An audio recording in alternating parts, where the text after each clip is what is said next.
Today on this beautiful, glorious day, we are reading more Lord of the Mysteries. Cammy said, what? 44 through 46 must be read together. It's not optional. It must be read together. All right, let's just jump straight into it, man. You know what we're here to read, and you know who it is. We may have lost the race, but we have not lost the battle, brothers and sisters. Together, we will catch up and prevail. And beat COI. And read COI before. He who shan't be named. Yeah? Was that a very emotional speech? Let's just read, dude. Chapter 1239 is called Legacy. Yeah, that was Erwin's speech.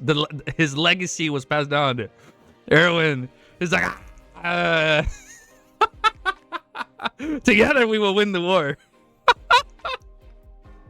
Let's read, bro. Let's read before I stall for too long, man. Let's just get right into it. Chapter 1239 is called Legacy. Upon hearing Catlea's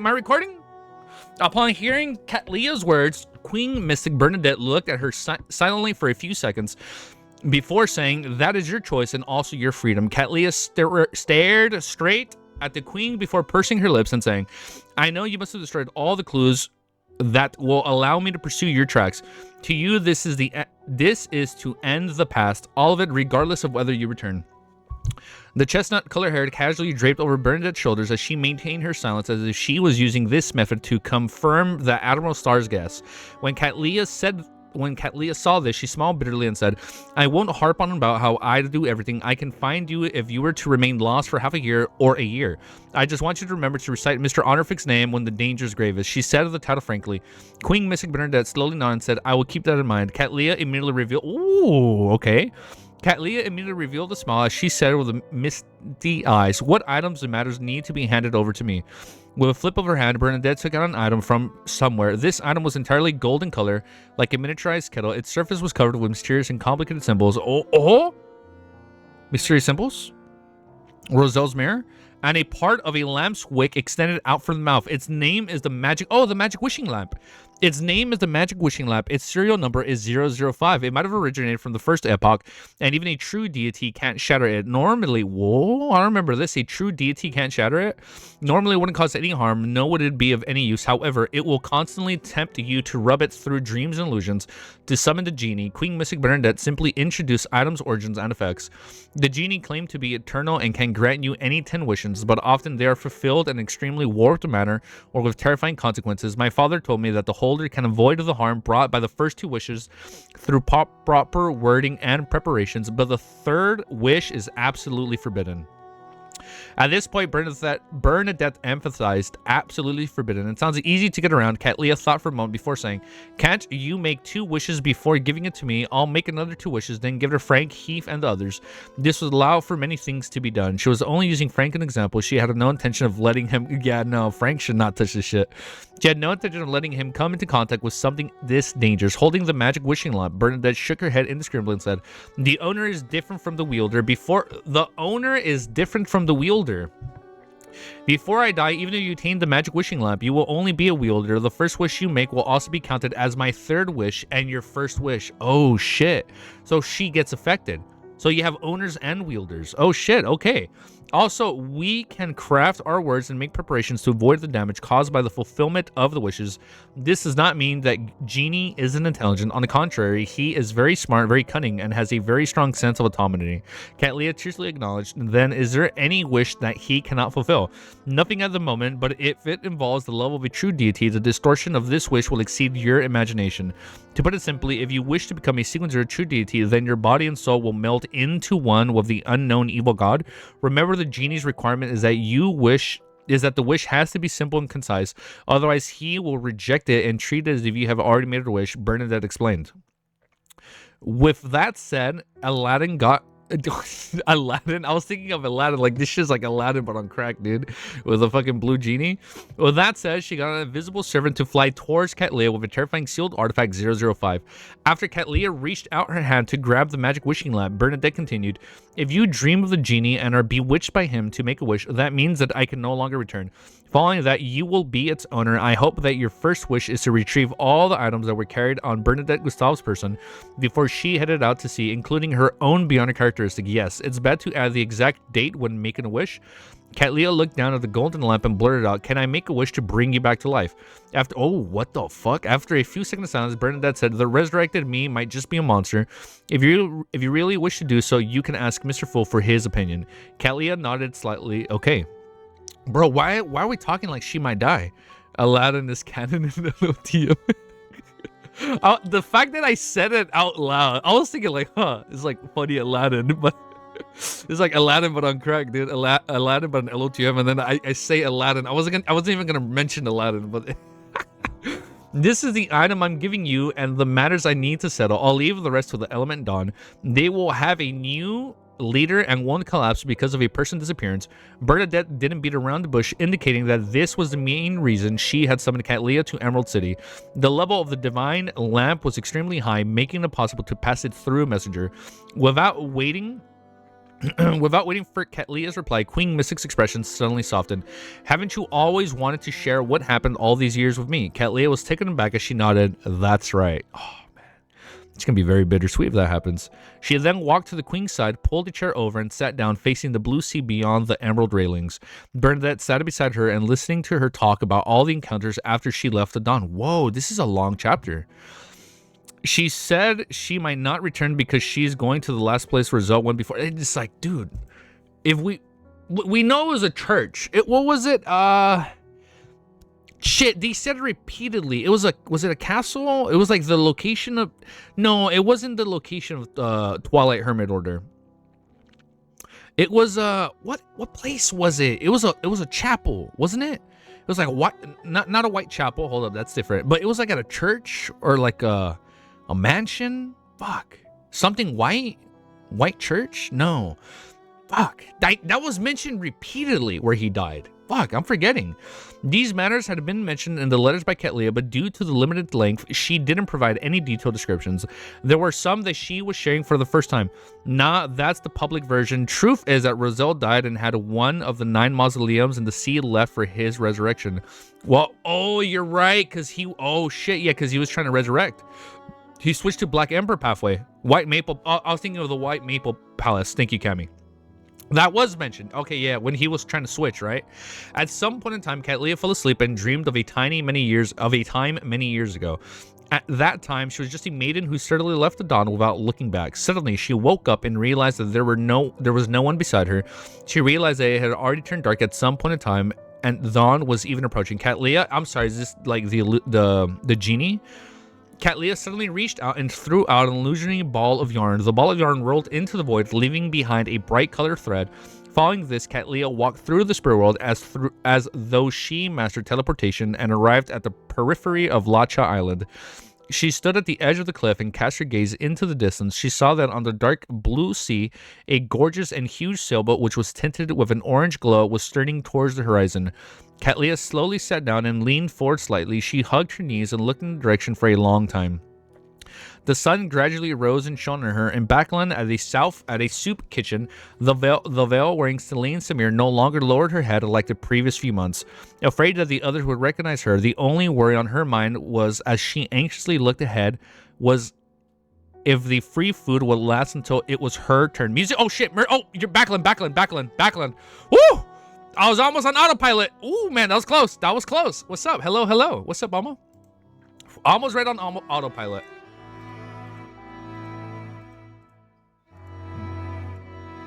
I forgot this music slaps. All right. Let me lower the volume a little bit for me. All right. I'm going to lower it for me. In Backland, at a soup kitchen, the veil-wearing Stelline Samir. Hold up. We haven't seen her in a minute. The veil-wearing Stelline Samir no longer lowered her head like the previous few months, afraid that the others would recognize her. The only worry on her mind as she anxiously looked ahead was if the free food would last until it was her turn. Stelline Samir was Klein's former landlord in Volume 2, correct? Stelline Samir? She could vaguely gunshots. What? Whoa, whoa, whoa, whoa, whoa. What? She could vaguely hear gunshots echoing in the distance. She didn't know if the armies of Fasik, Intis, and Faina Potter had. Whoa, whoa, whoa! She's in the front lines. Whoa! Wait! Front lines? She could vaguely hear gunshots echoing in the distance. Where the fuck did they go? Didn't they leave Backland? She could vaguely hear gunshots echoing in the distance. She didn't know if the armies of Fasik, Intis, or Faina Potter had breached the final line of defense, or the police were dealing with a looter. Please end it. Easy. What happened? Please end it. Please end this work quickly. Stelline, who had gone to 3 soup kitchens, silently prayed. At this moment, a staff member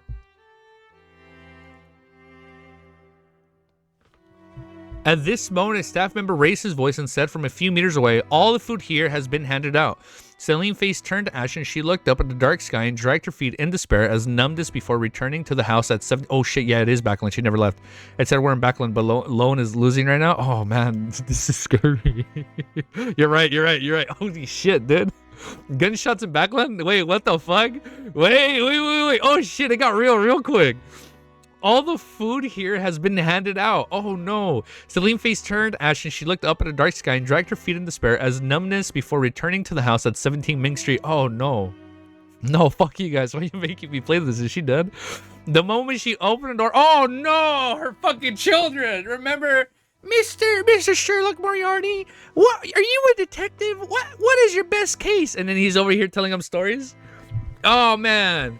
Oh no, the moment she opened her door, her 2 children rushed over and raised their innocent faces. Mommy, did you get any bread? Oh no, mommy, I'm hungry. Oh fuck, I'm crying. They were twins. Oh, I'm gonna cry. They were twins, a boy and a girl. Both of them were very adorable. Celine held back her tears and forced a smile. Oh no, yes. Oh no. No, there's no way she's gonna. Oh no, I'm not even gonna say what I think she's gonna do. She then entered the house, took out some pieces of bread she had stashed and split it among the 2 children. As she watched the 2 children eat the bread without any regard for etiquette, Celine's expression kept changing. It cycled between sorrow and pain. Not long after, her husband Luke Samir returned home, but he too didn't have any food in his hands. Ever since the coin company was taken over by the military during the war, oh shit, this former manager had lost his job. He could only rely on their past savings and maintain his family via government aid. I didn't manage to, seeing his wife's hoping gaze, this burly man with a messy beard lowered his head in shame. Oh no. No. Dude, I'm sorry. Is this gonna be something like The End of the Mist? Oh shit, you're here? Nothing better fucking happened to this family, dude. Celine, who still looked rather pretty while in her 30s, took a deep breath and said, "Me too. I'll go out in queue again. There should still be places that haven't been finished distributing food." Without waiting for her husband to respond, she rushed out of the door. Luke immediately turned around and said to her back, "I'll find another one too." Stelline didn't stop. She walked 2 streets and arrived in front of a house with a garden. Susie? Audrey, please? Is it a fancy garden? I'll find another one. Stelline didn't stop. She walked 2 streets and arrived in front of a house with a garden.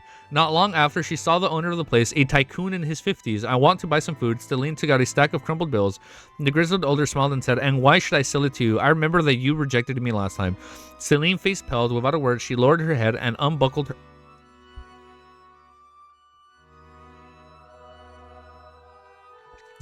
Without a word, she lowered her head and unbuckled her belt with her other hand. With a snap, the leather belt that was originally very exquisite but now had quite a few stains fell to the ground.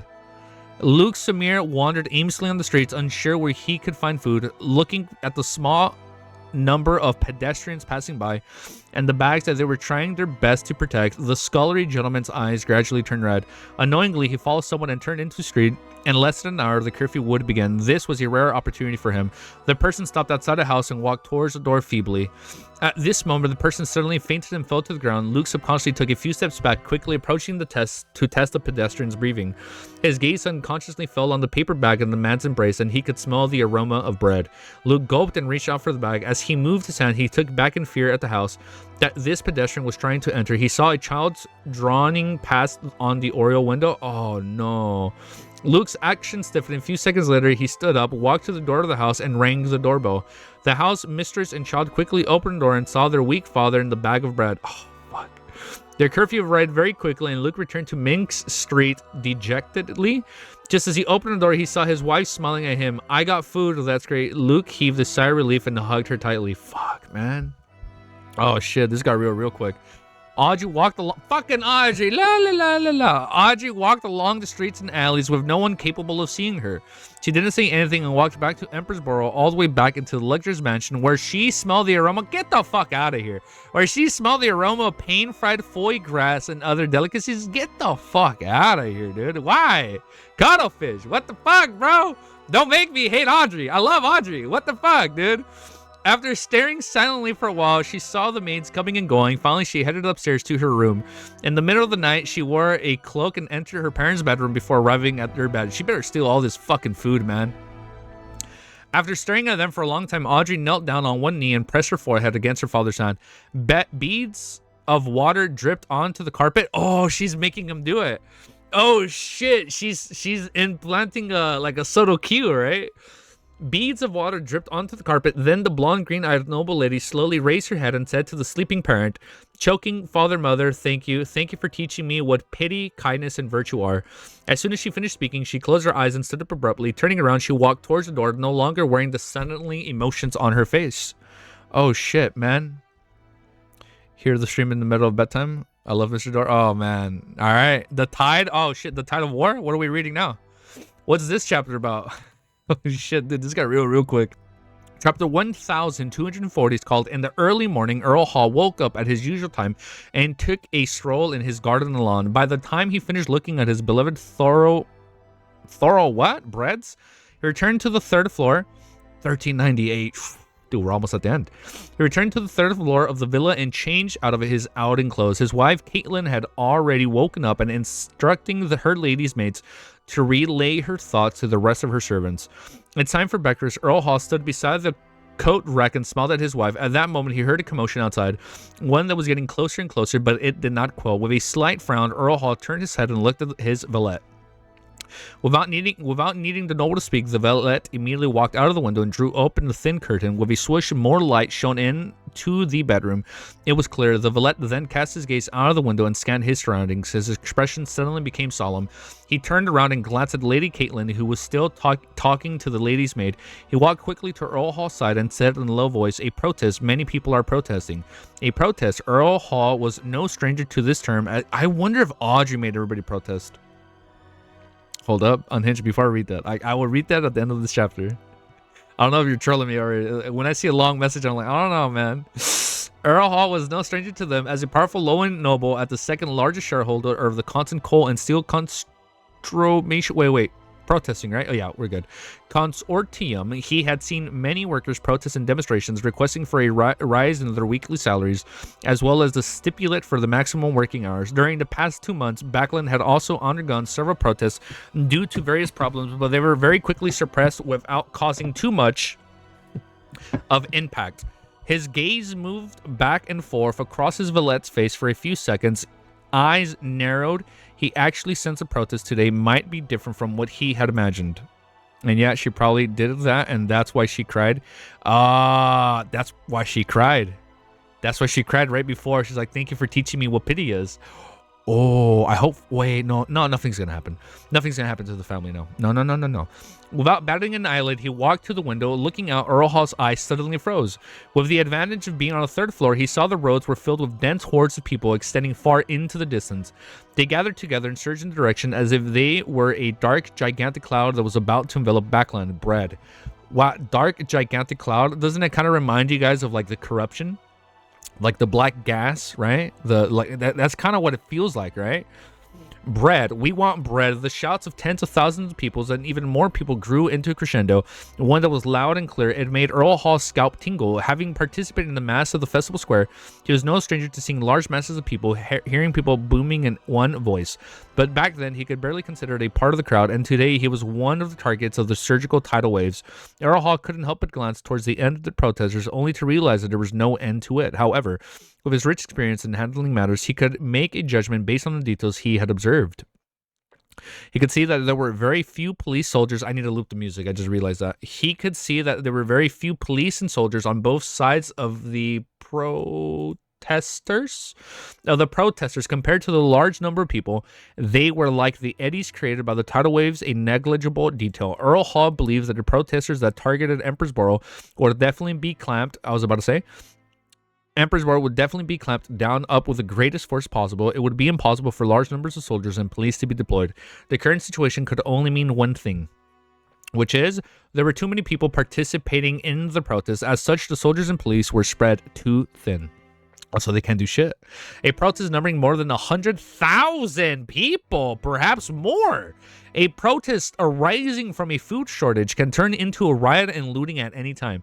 It might still be seen ordinary now, but because there are many organizers and leaders, damn it, didn't MI9 and the various churches notice any signs?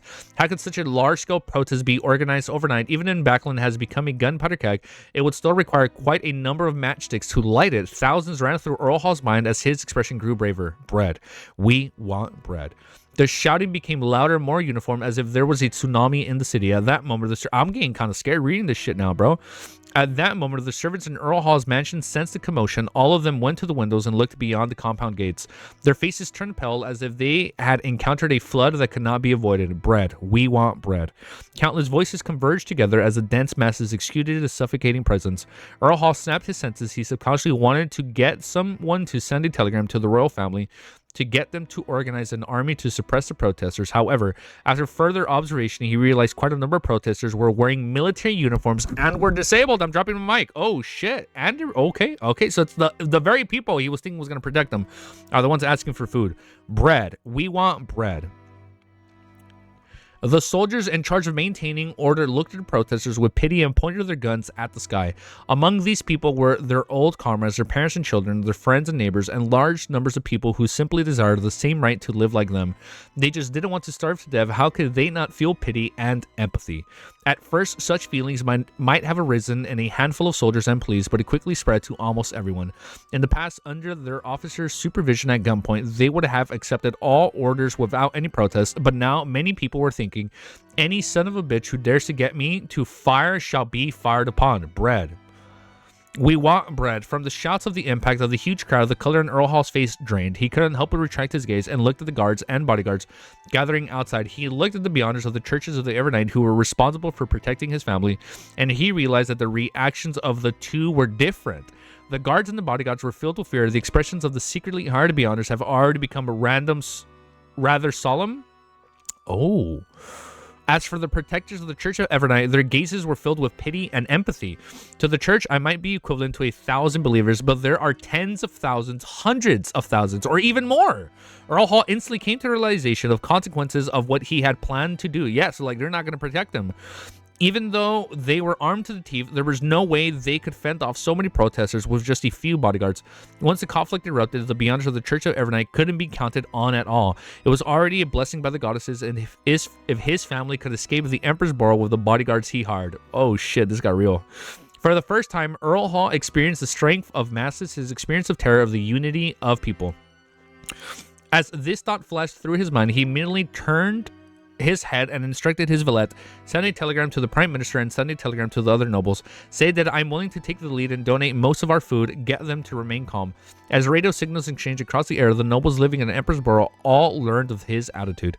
The present Duke Negan looked out the window with a serious expression. After a moment of silence, he exhaled and said to the male secretary beside him, protect the mansion and give up any forceful stance, follow Earl Hall's lead. Also, make the merchants who are hoarding food in the first example. Fucking finally, man. By the time the upper class society came to consensus and came up with a solution, Earl Hall's heart finally set it back to its original problem. He had the energy to head to the dining room to meet his family. When he passed through the dining hall's entrance, he subconsciously scanned the situation inside. His wife stood by the window, looking out the window with worry. His eldest son kept pacing back and forth, appearing very angry and anxious.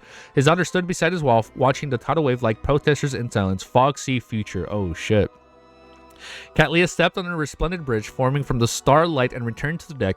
Captain, you have to do something about Frank this time. What do you do? Boatswain Nina rushed over and shouted. Cat Leah, depressed and sorrowful mood, was instantly shattered as she frowned silently. What did he do again? Nim said angrily. He asked me if I knew how. Oh, fuck that. He asked me if I knew how to have children. He wants to study how life is born and how the soul is created. Did you hit him? Catlia fell silent for a second. I did. Nina didn't hide anything. Catlia then looked at Frank, who was not far away, ignoring his bruised face. He's fucking... Can't change back to regular music? The fact that no, he's just fucking bruised. That's crazy. You should first study how to fish bread. Catlia then looked at Frank, who was not far away. I need to raise the volume. You should first study how to fish bread. All right, Frank scratched his head and headed for his captain's orders. Following that, Catlia nodded at the shadow which extended out from the cabin, the pale-faced, bloodless Heath. Yeah. Maybe this stream. I got you unhinged. Wait, hold up. No, maybe not this stream. Just because we're talking about it. Everything's fine now. Heath Doyle, we got to make it like... We'll see. Heath Doyle clearly relaxed. Yes, Captain. After this farce with his crew, Catlia finally returned to the real world. While they weren't paying attention, she rubbed her temples and flew into the captain's cabin. Following that, she sealed the cabin with magic and took out the grade 0 sealed artifact, the magic wishing lamp. After finishing her preparations, Catlia sat at her desk and lowered her head. She used Jotun to recite Mr. Fool's honorific name to report to him about Queen Mystic. Holding a lantern in hand, Klein surveyed the surroundings area of the northern city ruins. He then turned his head slightly and listened for a few seconds before following the process of entering the world above the Great Fog. I wonder if he uses it as a void, if he were to use the lamp as a historical void projection, would it count? I feel like the wishes wouldn't count. He then sat on a high-back chair belonging to the fool at the end of the long model table, spreading his spirituality towards the crimson star representing the hermit. Queen Mystic had some preliminary clues to the primitive island. She planned on leaving the safe sea route to do an extended search. The primitive island was discovered by Emperor Roselle by chance. It's very likely that one of his 9 secret mausoleums is hidden on it. That's what Cammy mentioned earlier. One of the 9 mausoleums is hidden on it. This is the only one that hasn't been discovered and destroyed at the moment, so there's one left. It's a hope of the Emperor's the fact that he might come back. The fact that Roselle might actually come back is kind of crazy, dude. It's a little baffling. However, the living beings of the primitive island seem to worship an unknown power that comes from the cosmos. Just understanding the cosmos that will lead to corruption, I need to remind Ma'am Hermit to warn Queen Mystic. Magic Wishing Lamp. So this grade 0 artifact is the hands of Queen Mystic. It's a combination of a miracle invoker beyond a characteristic and a characteristic of unknown origins. If a true deity can't shatter it, this is probably... The characteristics are probably the origins of someone at an ascended sequence, like someone like of the actual cosmos. Because if they can't shatter it, it has to be a higher level. Can't shatter it. Just as he finished listening to 005's description, he immediately adjusted his vision and enlarged the scene of the golden kettle like magic wishing lamp. Suddenly, the wick at the mountain of the magic lamp, oh shit, it lit up. And then maybe it's like the 10 wishes isn't even its true strength. Just like the sun brooch originally, it's like, even though it was like grade 2, it's technically a higher grade, right? That's probably the same shit with the magic wishing lamp. It's probably higher than a grade 0 because it probably comes from like the cosmos. Let's fucking keep reading. Oh, I'm excited. Chapter 1241 is called Genie. The light emitted by the lamp's core was extremely viscous. Like water that had been infused with quite a bit of sugar, it spewed out, forming a distorted and blurry golden figure. The figure instantly occupied the crimson star representing the hermit, cutting off his ability to sense Catlia. Sitting at the end of the long bronze table, Klein's eyes widened as his thoughts subconsciously flashed across his mind. As expected of a sealed artifact labeled 005, although this serial number of a grade 0 artifact was usually based on the order of time of the Orthodox churches obtained or understood them, it had to be known that this set of rules was officially established after the 7 churches truly ruled over the world, which was the late 4th epoch and the early 5th epoch. Back then, most grade 0 artifacts had already appeared and they had been learned or obtained by the Orthodox churches. This resulted in a situation where the ones with smaller serial numbers being grade 0 artifacts that were more powerful, terrifying, and unimaginable, then the rest were labeled based on the order of appearance. Oh shit, this is a strong ass item then. In addition, although it wasn't wrong to say that an item was more powerful the more ancient it was, for an item from the first epoch that the ancient gods were unable to affect, it definitely meant that even deities didn't fully comprehend their secrets. This way, the smaller the number was, the more terrifying the grade 0 sealed artifact was. Serious music? Bet. Early 5th epoch. Back then, the most great sealed artifacts had already appeared and they had been learned, or I just read this.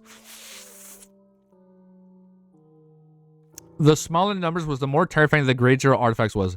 Of course, based on this rule, the grade 0 artifacts with higher serial numbers weren't necessarily worse than the first 10. The first 10.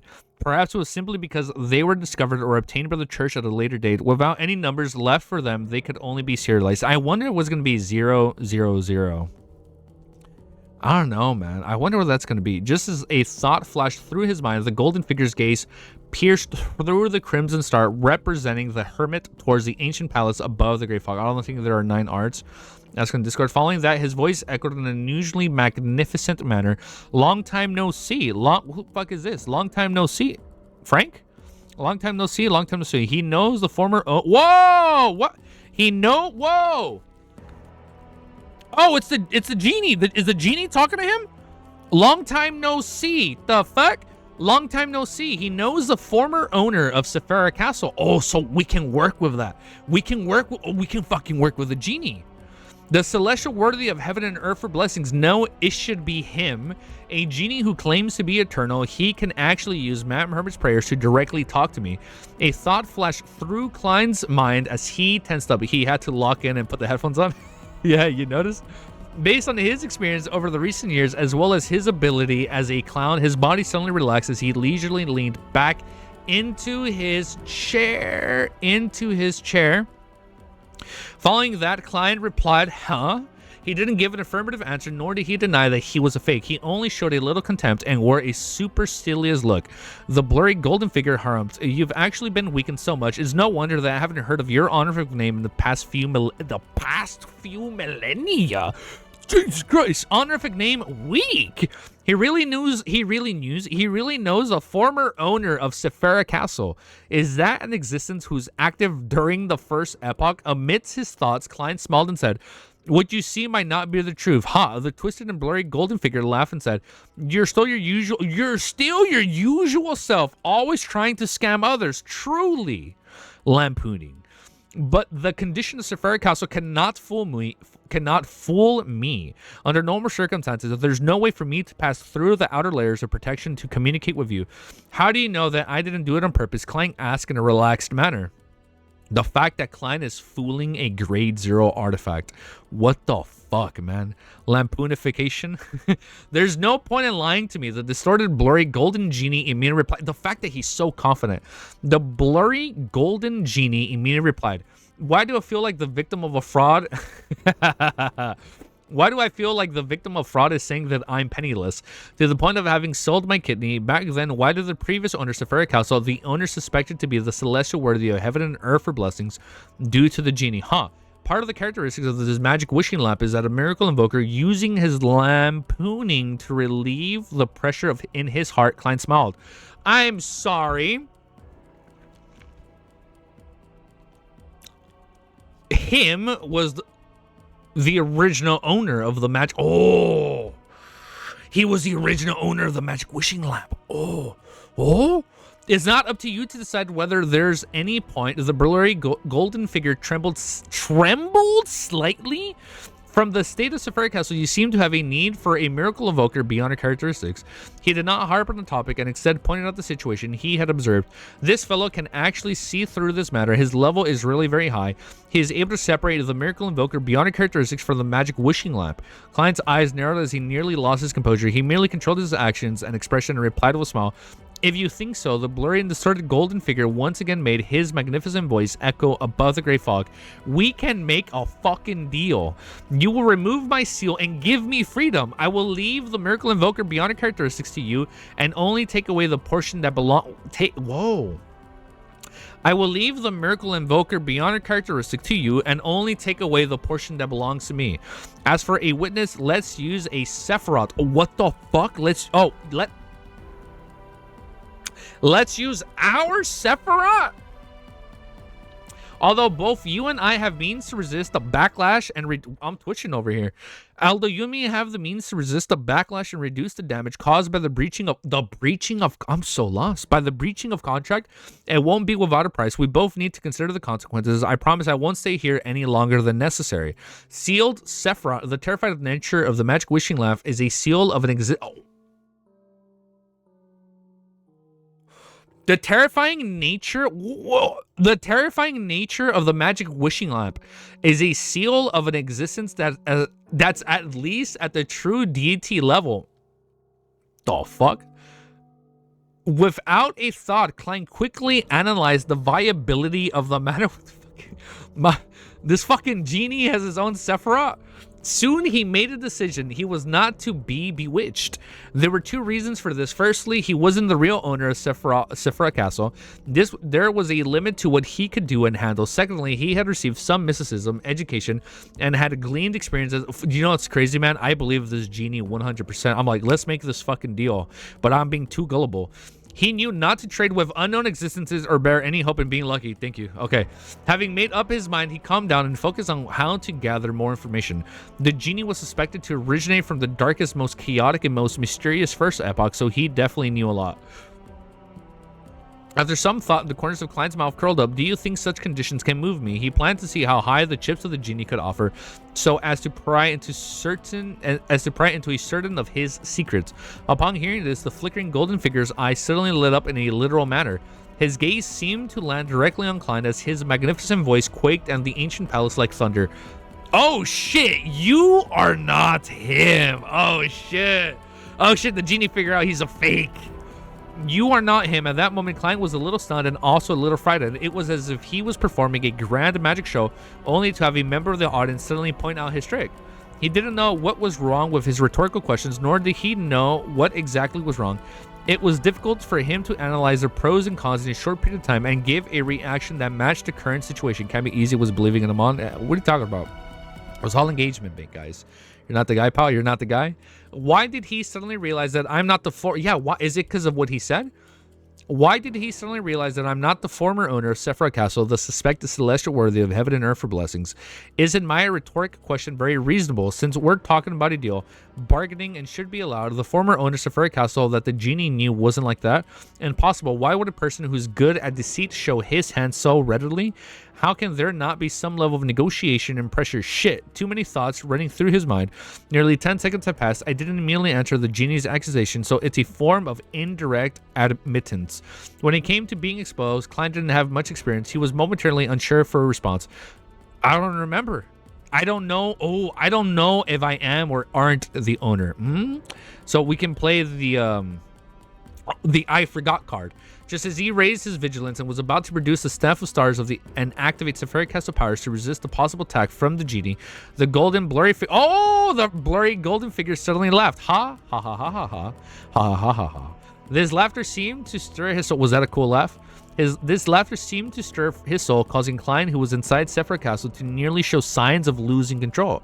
It wasn't easy for him to remain calm, but there's no intention to attack, but the influence of the natural dissipation. What's the genie laughing about? What's so funny? Klein frowned as he thought of one possibility for another, but he felt that day didn't match reality. After a few seconds, the genie's laughter stopped and he happily quipped. Even for the existences at art level, fate is still so miraculous.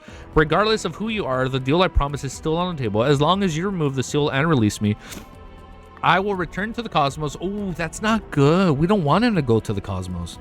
I will return to the cosmos. Oh my god, he fucking is a Cosmo. If he's going to the cosmos, he's like a celestial?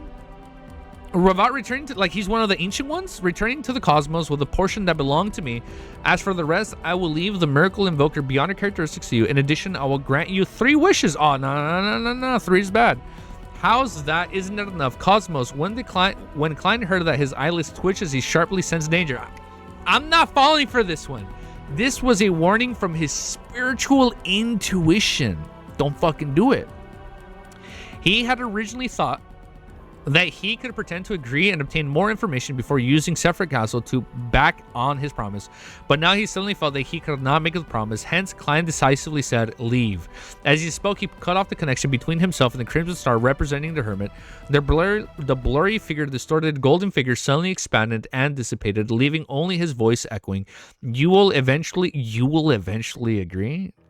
We might need him for Sequence 0, brothers and sisters. Oh, shit. You will eventually agree. Only when the world above the great fog had its calm completely restored, the Klein slowly let out a breath and silently muttered to himself, the genie is a powerful creature from the cosmos. Was it sealed within the magic wishing lamp in the first epoch, or If it's before the first epoch, that would be our era. Or earlier? The person who sealed him might be the previous owner of Sephra Castle, the existence suspected to be the celestial worthy of heaven and earth for blessings. This can be inferred from the ingredients used to form the magic wishing lamp beyond her characteristics. So that's how the genie sensed that I wasn't the previous owner of Sephra Castle when he questioned me, but I did consider to this point, so my question wasn't logically unsound, unless back then the former owner of Sephra Castle and the genie had come to some sort of tactic understanding or had some secret. The bulk of the genie's powers likely can't extend out of the seal, but he can use the beyond characteristics that forms the seal. The unique characteristic of granting wishes is likely from the miracle invoker characteristic. The granting wishing aspect is part of the miracle invoker characteristic. Then the genie uses his level to magnify it. Amidst his thoughts, Klein raised his head to look at the crimson star representing the hermit. He discovered that Katlia didn't notice anything unusual with the magic wishing lamp.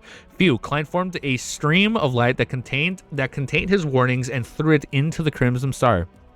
Easy has never said Tacket correctly 1 year. What do you mean? Did I not say it right? Tacket. Never will. Tacket. Takit. Takat. Takut. To sit. To sit? The fuck? It's to sit? Tacit? Tacit. Okay, I'm gonna stop. You said size? Oh, like tactic?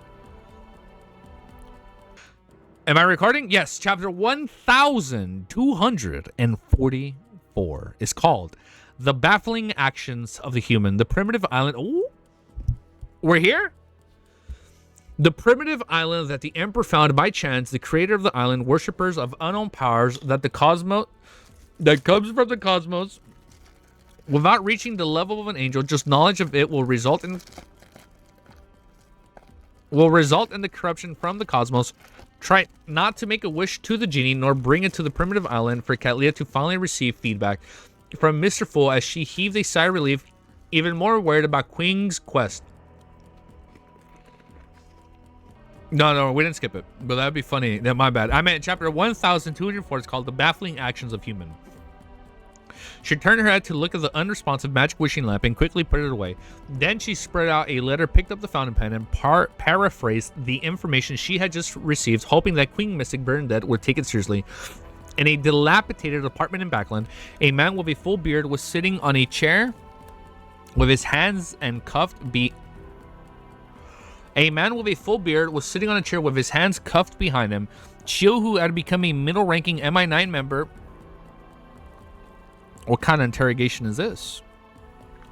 Shio, who had become a middle-ranking MI9 member through her own capabilities, stood in front of a man with a triangular blade in hand, and her two subordinates flanking her. Why did they say that? We already have enough witnesses and evidences to prove that you're one of the main organizers of the protest. If you wish to reduce your punishment, answer my questions honestly. Before Shio could say a word, the bearded man felt an extremely powerful suppressive force. When she finished speaking, even his mind began to tremble. It was as though bolts of electricity were generated, and a pain of numbness that couldn't be perceived could explode at any moment. The bearded man suppressed the fear and weakness in his heart and said, "No one instigated me. I just did what I wanted to do." Shio prob as tall as standing as the guy. They're at eye level. Who fucking told you? You shouldn't fucking... Shut up, Shorty. I just wanted to do it. Don't you all know the entirety of Backland has become a gunpowder keg? Even a tiny spark can set off an entire city, and there are countless sparks like me who are willing to take the risk. Those darn nobles and merchants hoarded so much food while there are already people in Eastboro who are starving to death. You can do... definitely short queen, by the way. We love our short queens. You can do whatever you want. Those darn nobles and merchants hoarded so much food while there are already people in Eastboro who are starving to death. You can do whatever you want to me. I've never believed in the promises. The reason why we agreed to end the protest was because everyone had received a lot of food. She was about to ask further when she suddenly turned her head to listen to the commotion in the distance. Sounds of rumbling could be heard from somewhere. It was deep, hoarse, and layered. Okay. And you can go back to regular music. Ah.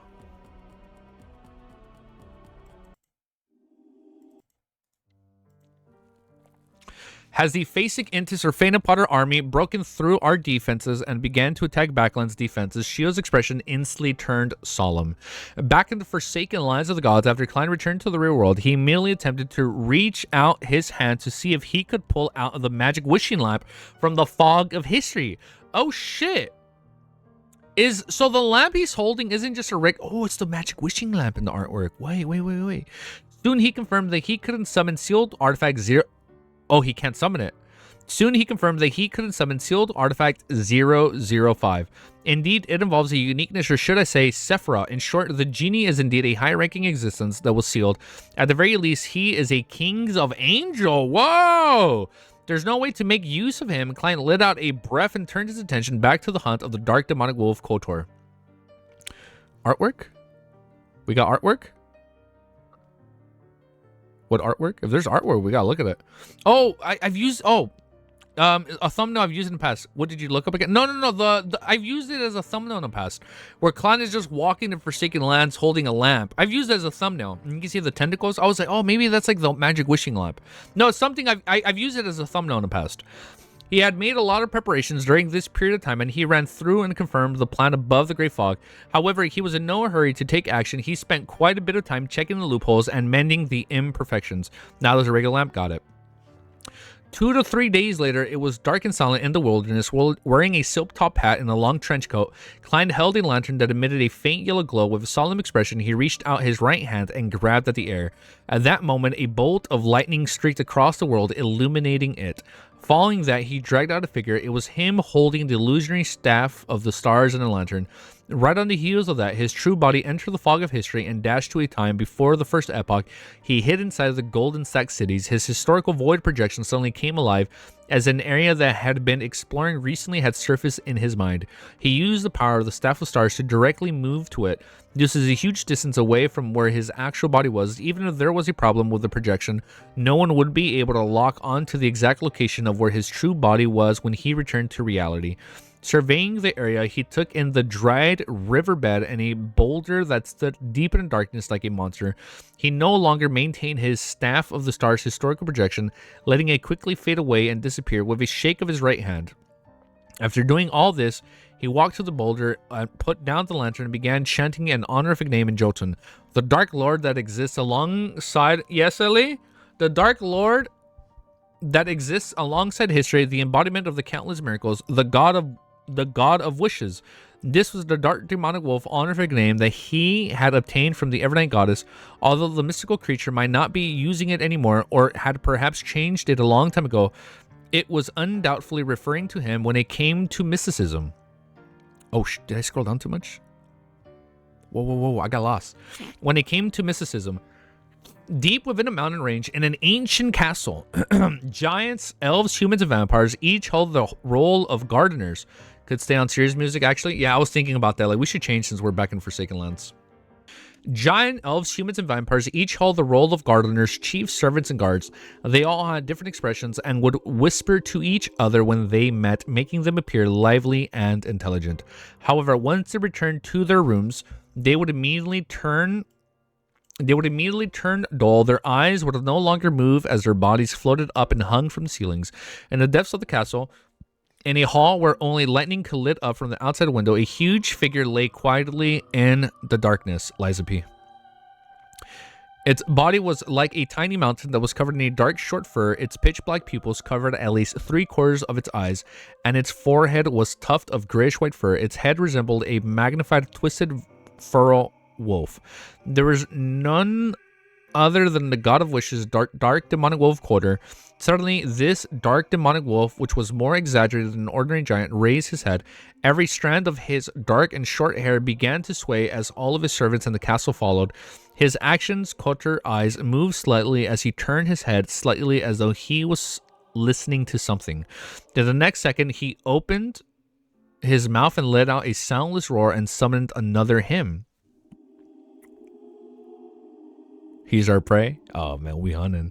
And summoned another hymn. As soon as this demonic wolf appeared, Kotor's body leaped out into the grayish white fog as he dashed to a certain historical spot of the light in the second epoch. This was a piece of secret history that he knew, that we don't know.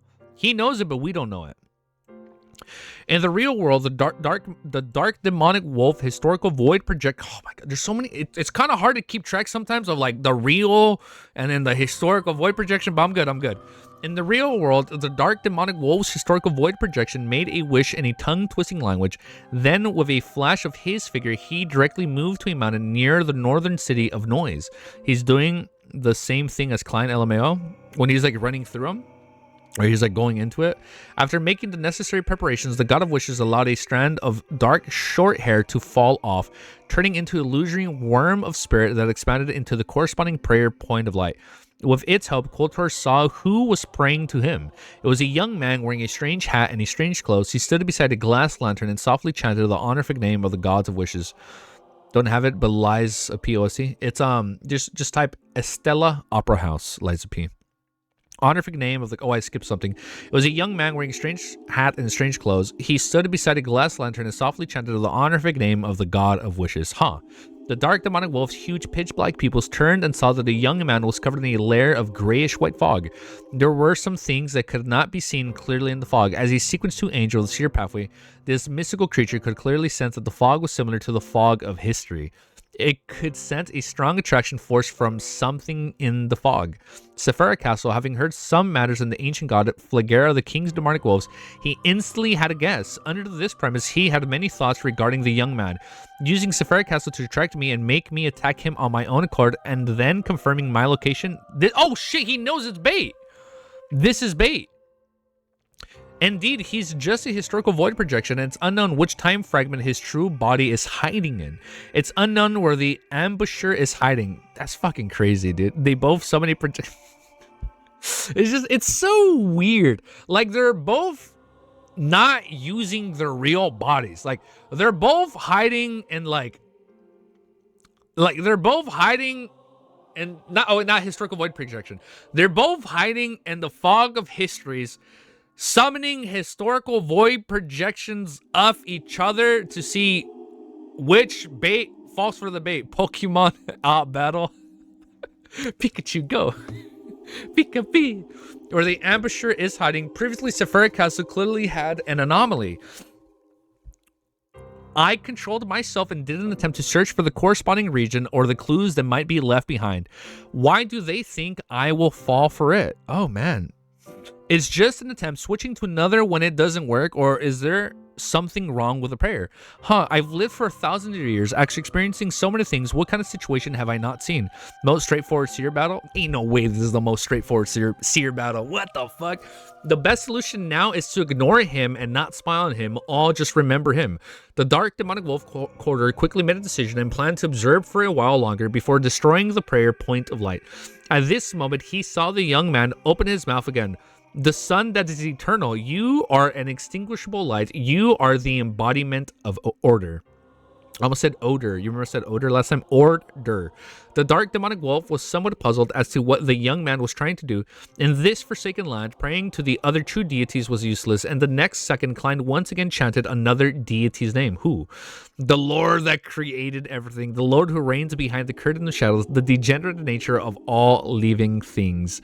The dark demonic wolf's pupils dilated slightly. He was confused by the actions of the human in the prayer light. Before he could make any guesses, Klein muttered to the third honorific name. The clock hand that tempers with time. The shadow that roams across fate. The embodiment of deceit and trickery. My man is just spamming high deity prayers, bro. He's like something has to bite. Something. I need something, bro.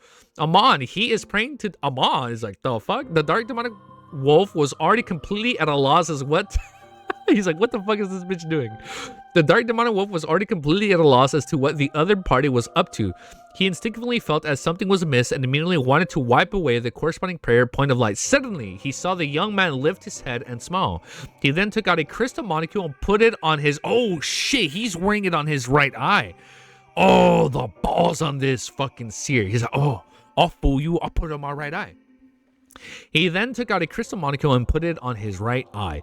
In just one prayer, Klein's historical void projection had turned into blasphemer Amon's avatar. That has to be bait. Almost at the same time, the dark demonic wolf felt the other party's gaze pass through the prayer of light and land on him. Then Amon looked past him and it... Wait, no. Is this actual Amon? Then Amon looked past him and into the fog of history where his true body was. Oh? Wait, this is a real Amon. Then Amon looked past him and into the fog of history where his true body was. Without any hesitation, he merely destroyed the prayer light. As for his true body, he dispelled the gaze and removed the maintenance of the historical projection. In the fog of history, in the stacked city of the old, Klein suddenly stood up. A scene surfaced in mind. Oh shit! So he knows where he's at. A few seconds before the scene took shape, he had severed the connection between his body and the historical void projection, doing so in order to avoid having Amon descend right beside him. The baffling actions that he had previously done were mainly to confuse a dark demonic wolf. He wanted him to continue observing after realizing the supplicant wasn't the true body. This made him increase the time he spied on Sephira Castle. In the end, he prayed to Amon, using the possible descent and influence of the god of the sea to hide the tracks of Sephira Castle, reverse corruption of the dark demonic wolf. Okay, if Amon hadn't responded and merely watched by the sidelines, Klein would use the moniker he had prepared to deceive. Okay, so it was actually Amon, it wasn't Klein pretending. Klein would have used the moniker he had prepared to deceive the dark demonic wolf, but Amon actually responded. Amon is an FLOG, Forsaken Lands of the Gods. Praying to him and wearing monocle both attract his attention. And that's what attracted... Well, I assume just the prayer alone attracted it. Oh, and because he's still in the Forsaken Lands of the Gods. Got it. Amon definitely prays to Amon, possibly with other Amons. You think he prays to himself? Yeah, of course he prays to himself. Who wouldn't? Why wouldn't he pray to himself? Chapter 1243 is called Hectic, but not confused. Okay, so I'm not going to be confused this chapter. Never have I ever. Deep within a mountain range in the ancient castle, as soon as dark demonic... I got a hair in my tongue for my mustache. One sec. As soon as dark demonic Kotor returned to the fog of history, he instinctively removed all the connections with the outside world. He was prepared to abandon this place and move elsewhere. Although he still hadn't figured out what had happened with an accident already happening, his experience told him that he couldn't take any chances at all. He should retreat and give up as wait, what? He should give up? He should retreat and give up as required of him, okay? At the same time, a thought came to Klein's mind in the city of old. His figure instantly appeared in the ancient palace above the great fog at the seat belonging to the fool. He merged with the constantly distorted and scattered crimson figure and took form. In the mysterious space, the crimson stars that represented justice, the hangman, the star, and the other members of the Terror Club were constantly expanding and shrinking. They emitted layers of ripples that formed a mighty wave. This was one of the preparations that Klein had made in advance. In the name of Gurman Sparrow, he'd used different reasons to get the members of the Terror Club to pray to Mr. Fool, one after another, asking this existence to pass a certain answer to Mr. World. As such, the Crimson Stars resonated, affecting Sephira Castle in reverse, thus allowing it to summon the Fool to resolve the problem. This was one of the key factors that could help him escape from Amon's clutches. It could help him remove the need to take 4 steps counterclockwise and recite the incantations. He could directly enter Sephira Castle without wasting any time.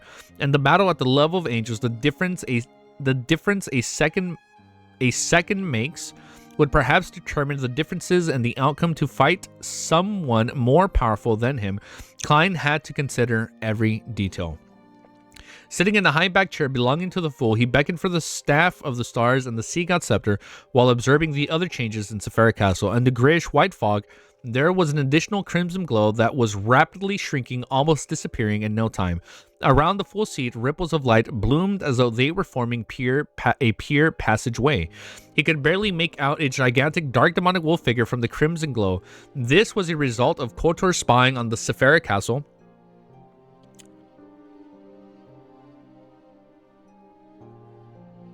Through the passage of time, he had gained a certain understanding of the situation and had unknowingly been invaded. As such, he established a preliminary connection with Sephira Castle. Of course, as an angel of the god of wishes of the second epoch, he had the right level of ability to sever such a connection and get rid of the corresponding corruption. If Klein didn't make use of these 1 or 2 seconds, he would lose his lock on the dark demonic wolf. So he's trying to keep lock. And on the other side of the Full seat, the rippling lights reflecting the figures wearing a half-top hat and a long black trench coat, Gurman Sparrow. On his right eye was a crystal monocule, Amon. No. I can handle the forbidden knowledge. I'm following. I'm still following. I'm not lost yet.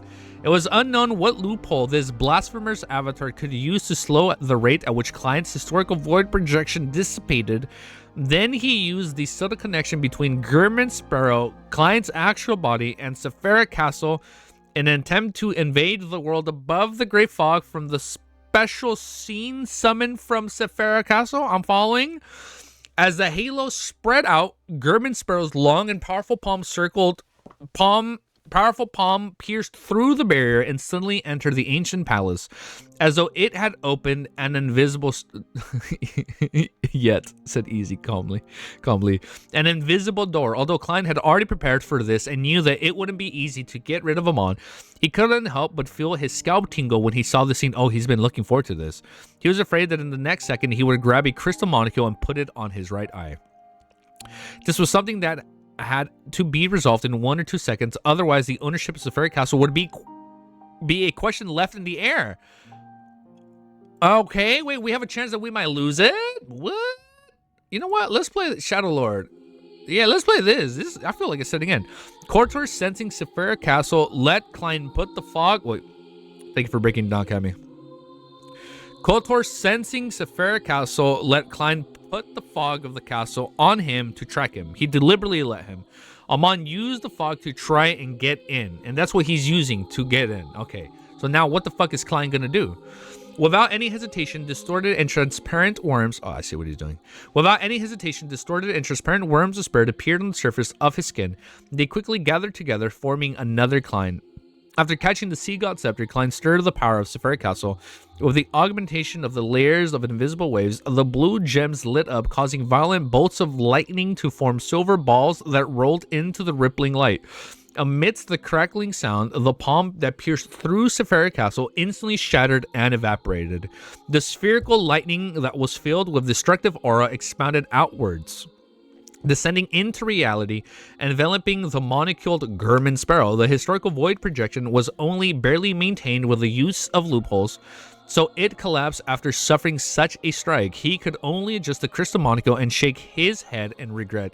He watched his figure rapidly fade away after being shattered by electric bolts. We did it! Okay, we're good. After being shattered by electric bolts, as a small portion of the worm's spirit responding to Amon's prayer, Klein grabbed the Staff of the Stars with his actual body. He held the staff embroiled with many gems and aimed the Grade Zero artifacts at the rapidly shrinking crimson light. At the same time, a scene appeared in his mind. The rubies, emerald sapphires, and pearls of the Star of Stars lit up one after another. Gong. The sound of a distant bow seemed to have transcended an infinite amount of time as it echoed within the grayish-white fog, reverberating within the crimson light. The pitch-black darkness in front of the dark demonic wolf Kotor suddenly faded, revealing a huge stone wall clock. The wall clock was ancient and mottled, and its surface was grayish-white and bluish-black. Split into 12 segments, each segment had different symbols that represented the different times of the day. At the core of the wall clock, 3 needles seemed to be formed from the worms of time of 3 different lengths. Short, medium, and long were filled with a feeling that time had left its mark on. This was the beyond power of the Angel of Time Amon. Using the Staff of the Stars, Klein had made it appear again. So it's coming back. Normally speaking, in Beyond Our Power at this level wasn't something that could be understood by just witnessing it once or twice. It wasn't so easy to record it, but Klein wasn't fighting alone. He's not fighting alone. During this period, Kotor? During this period of time, he had made use of Miss Magician's summoning to return to Baffling frequently. He went to the Star Lenar to chat directly with Palazzo Ross and had gained a deeper understanding of the corresponding mysticism knowledge at the supernatural details. Although Palaz had already dropped to the Sequence 2 level and was unable to use the powers of the time domain, his experience and knowledge remained. Okay, so even though he can't use it, he still has all that accumulated knowledge. Awesome. Gong. On the ancient and mysterious stone wall clock. What the fact that he's using the clock. On the ancient and mysterious stone wall clock. The second hand suddenly jerked, causing everything around Dark Demonic Wolf Kotor to slow down. Even the deep darkness seemed to freeze. That's the best gong I've ever heard. Seemed to freeze. This miracle invoker, who was just about to completely cut off contact with the outside world and distance himself from where he was by granting his own wish, suddenly froze on the spot. There was a brief moment of him being fixed in place. There was no... I'm following. There was no doubt that there was a huge gap in power between the original Beyond the Powers and those replicated by the Staff of Stars. However, for Klein, the effect was already enough. The moment he saw Dark Demonic Wolf being affected by his ancient wall clock, he immediately dropped the Staff of the Stars and made the worms of spirit that he had just separated from his main body fly back into his body. With a thought, he returned to the City of Oil. The City of Oil? With a thought, he returned to the City of Oil before... I'm sorry, like our world? Oil? Like crude oil? He returned to the City of Oil before the first epoch. Then he appeared in a dark, desolate plains with a lantern that emitted a faint yellow glow. Kotor tried to leave, but no, like, yeah, the gong made him stop in place. But wait, what's this? So with a thought, Klein returned to... Hey man, Sonny. With a thought, we returned to the land of the free. I think it's misspelled city. Oh, City of Old. Okay, it said City of Oil. I was like tripping out. His right hand extended forward and successfully pulled out a projection of the Staff of the Stars. This method could effectively increase the success rate of summoning the Staff of the Stars, but it would clearly reduce the might of a grade 0 sealed artifact. After all, he was summoning a historical projection of a historical project. What? After all, he was summoning a historical projection of a historical projection. Of course, it was a race against time. Making such a choice was very easy. Holy shit, dude. Fucking Sears. Old City misspelled? Yeah, okay, so it was Old City. Klein didn't enter the fog of history again. He reached out to grab his shoulder, and he used dream divination to outline the feedback he received from using Sephira Castle to reverse corrupt the dark demonic wolf. In the dark, unlit hall in the ancient castle, the mountain-like demonic wolf stood up. Quickly filling in the details, Klein slightly adjusted the details according to the scene of his frozen target. On the black staff, the corresponding gems lit up. In his mind, the scene that resembled an oil painting suddenly swelled up, interweaving with reality, making it impossible to separate from each other. He descended into the ancient castle dark hall, landing in front of the dark demonic wolf Kotor, who had just raised his body with his 8 legs. I forgot he had 8 legs. What the fuck? Yeah. Okay, I remember now. I came back. He had finally officially met the god of wishes that had been living since the second epoch. Without any hesitation, Klein took the opportunity of the dark demonic wolf having just escaped the influence of the ancient wall clock. As he dispelled the historical void projection, he took out an iron cigar case. What corruption do we have in the iron cigar case? Fight music, shut the fuck up. He took out an iron cigar case from his pocket and opened it. Looping music. And opened it. He opened it. Inside the cigar case, there was a low-end gold coin. Its surface flashed, reflecting Renette Tanker, who was... Oh, the 1 gold coin we owed her? A low-end gold coin. Its surface flashed, reflecting Renette Tanker, who was wearing a dark and complicated long dress, holding the 4 blonde red eyes. Oh, shit. One of the preparations Klein made was to use the method that he had used to bring around Admiral of Blood Senor. This allowed him to bring Miss Messenger... I don't remember this. I don't remember how he used this. This allowed him to bring around Admiral of Blood Senor. This allowed him to bring Miss Messenger to the forsaken lands of the gods. Mommy Tinker is here. Oh, I love her, man. Hell yeah. Renette Tinker was no doubt a wraith. Furthermore, she was an even more powerful wraith. She could also possess the smooth surfaces of a gold... She could also possess the smooth surface of a gold coin. In addition, she was a spirit world creature and was instinctively a spirit. She could enter the world above the Great Fog and descend onto the forsaken lands of gods just as Audrey. Based on the connection, in order to not expose the secret within Sephira Castle and not expose the fool's true identity, he first made Miss Messenger possess the gold coin. Oh, he made her possess the gold coin, and then he locked her inside of the iron cigar case that conceals in and out. Got it. Gold coin before using the iron cigar case to seal it. Then he sacrificed the item to the gray fog before... Why are there so many layers to this? Then he sacrificed the item of the gray fog before bringing it to the forsaken lands of the gods through a bestowment ritual. Dude, I'd be so screwed in this world. I would not know what to do. Of course, the prerequisite for these actions was that Klein had the level of strength of a Sequence 2 angel in Sephira Castle. Even if something went wrong with Renette Tanker, he could still handle it. As for Renette Tinker, she happily agreed to this matter because German Sparrow had just helped her retrieve a portion of her body. Sally, Miss Messenger left a gold coin and occupied the pitch black pupil of the dark among the wolf's eyes. Rave's possession. It's explained right there. Never mind. Bro, these heads gonna burn. Yo, that's crazy. Oh, you ever explain how he did it? Okay, that's wild, man. Dude, I'd be so fucking dumb in the world of Lord of Mysteries. I'd be screwed, bro. I'd be like the Nit saying dog shit. Every time something happens, I'd be like, dog shit. I don't know what to do. Chapter 1244 is called Wish. Let's keep reading, dude. Chapter 1244 is called Wish. Just as Renette Tinker figured... Oh, dude, Ellie's super chill right now on me. Look at that. She's perfectly flat, laid down, sleepy. Okay, I think we're in a good position where I can read, talk a little bit loud, and just let Ellie rest. Just as Renette Tinker's figure appeared in the dark demonic wolf quarter's pupil, she left the window to the heart and began expanding back to her original size. Oh shit. This meant that her Wraith's possession attempt had failed. The dark demonic wolf's body rapidly shrunk as thin as he madly absorbed the light around him, becoming a translucent black velvet curtain. Oh shit, the curtain. This was an item that Klein had seen via dream divination. It was ejected from the grayish-white fog and had landed into the hands of the dark demonic wolf. If it was suspected to contain a sequence one attended mysteries beyond a characteristic of the seer pathway, at this moment, the dark demonic wolf quarter had borrowed some of the powers of the curtain to dodge Renette. Give her sequencer a potion to test her luck. Oh, hell no. We gotta take it slow, man. We gotta start from 9. Sequence 1 attended mysteries, characteristics of the seer pathway. At this moment, the dark demonic wolf quarter had some of the powers of the curtain to dodge Renette Tinker Wraith's possession at the critical moment via the unknown means. The effectively avoided the subsequent series of control. The curtain was stowed away after he used it, allowing the dark demonic wolf with his dark short fur to appear in a spot that was originally empty. Renette Tinker wasn't surprised by the failure, taking advantage of this opportunity. The golden-haired eyed heads in her hand splat out a rectangular diamond like charm. The other 3 heads used ancient Hermes, Jotun, and Elvish to say a word. I said Elvish. No. I almost said, no, I said it right. Elvish to say a word yesterday. The rectangular diamond-like charm was instantly engulfed in the transparent flames and it fused with the void.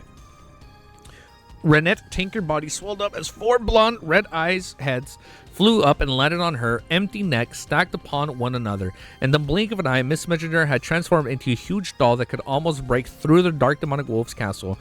She was wearing a black gothic dress with countless mysterious symbols and sinister vines. Her eyes were blood red and she exuded an aura that no human should possess. Dark demonic wolf culture didn't attempt to stop Renette Tinker from borrowing the strength from her past, nor did he immediately show his complete mythical creature form. Okay, not the whole thing. With 8 feet on the ground, he raised his neck and let out a roar. This roar seemed to be of a higher level, containing words of similar Jotun. It made the curtain float up and instantly expand, blanketing the ancient castle from the top to bottom. The curtain quickly turned transparent and fused with the building. It was as though it had never appeared or had even an effect on it. However, Klein's spiritual intuition told him that this place was already isolated from the outside world. If he wanted to leave, he had to first break the invisible barrier. In other words, the curtain made the dark demonic wolf castle become an independent kingdom. What? This was the embryonic form of a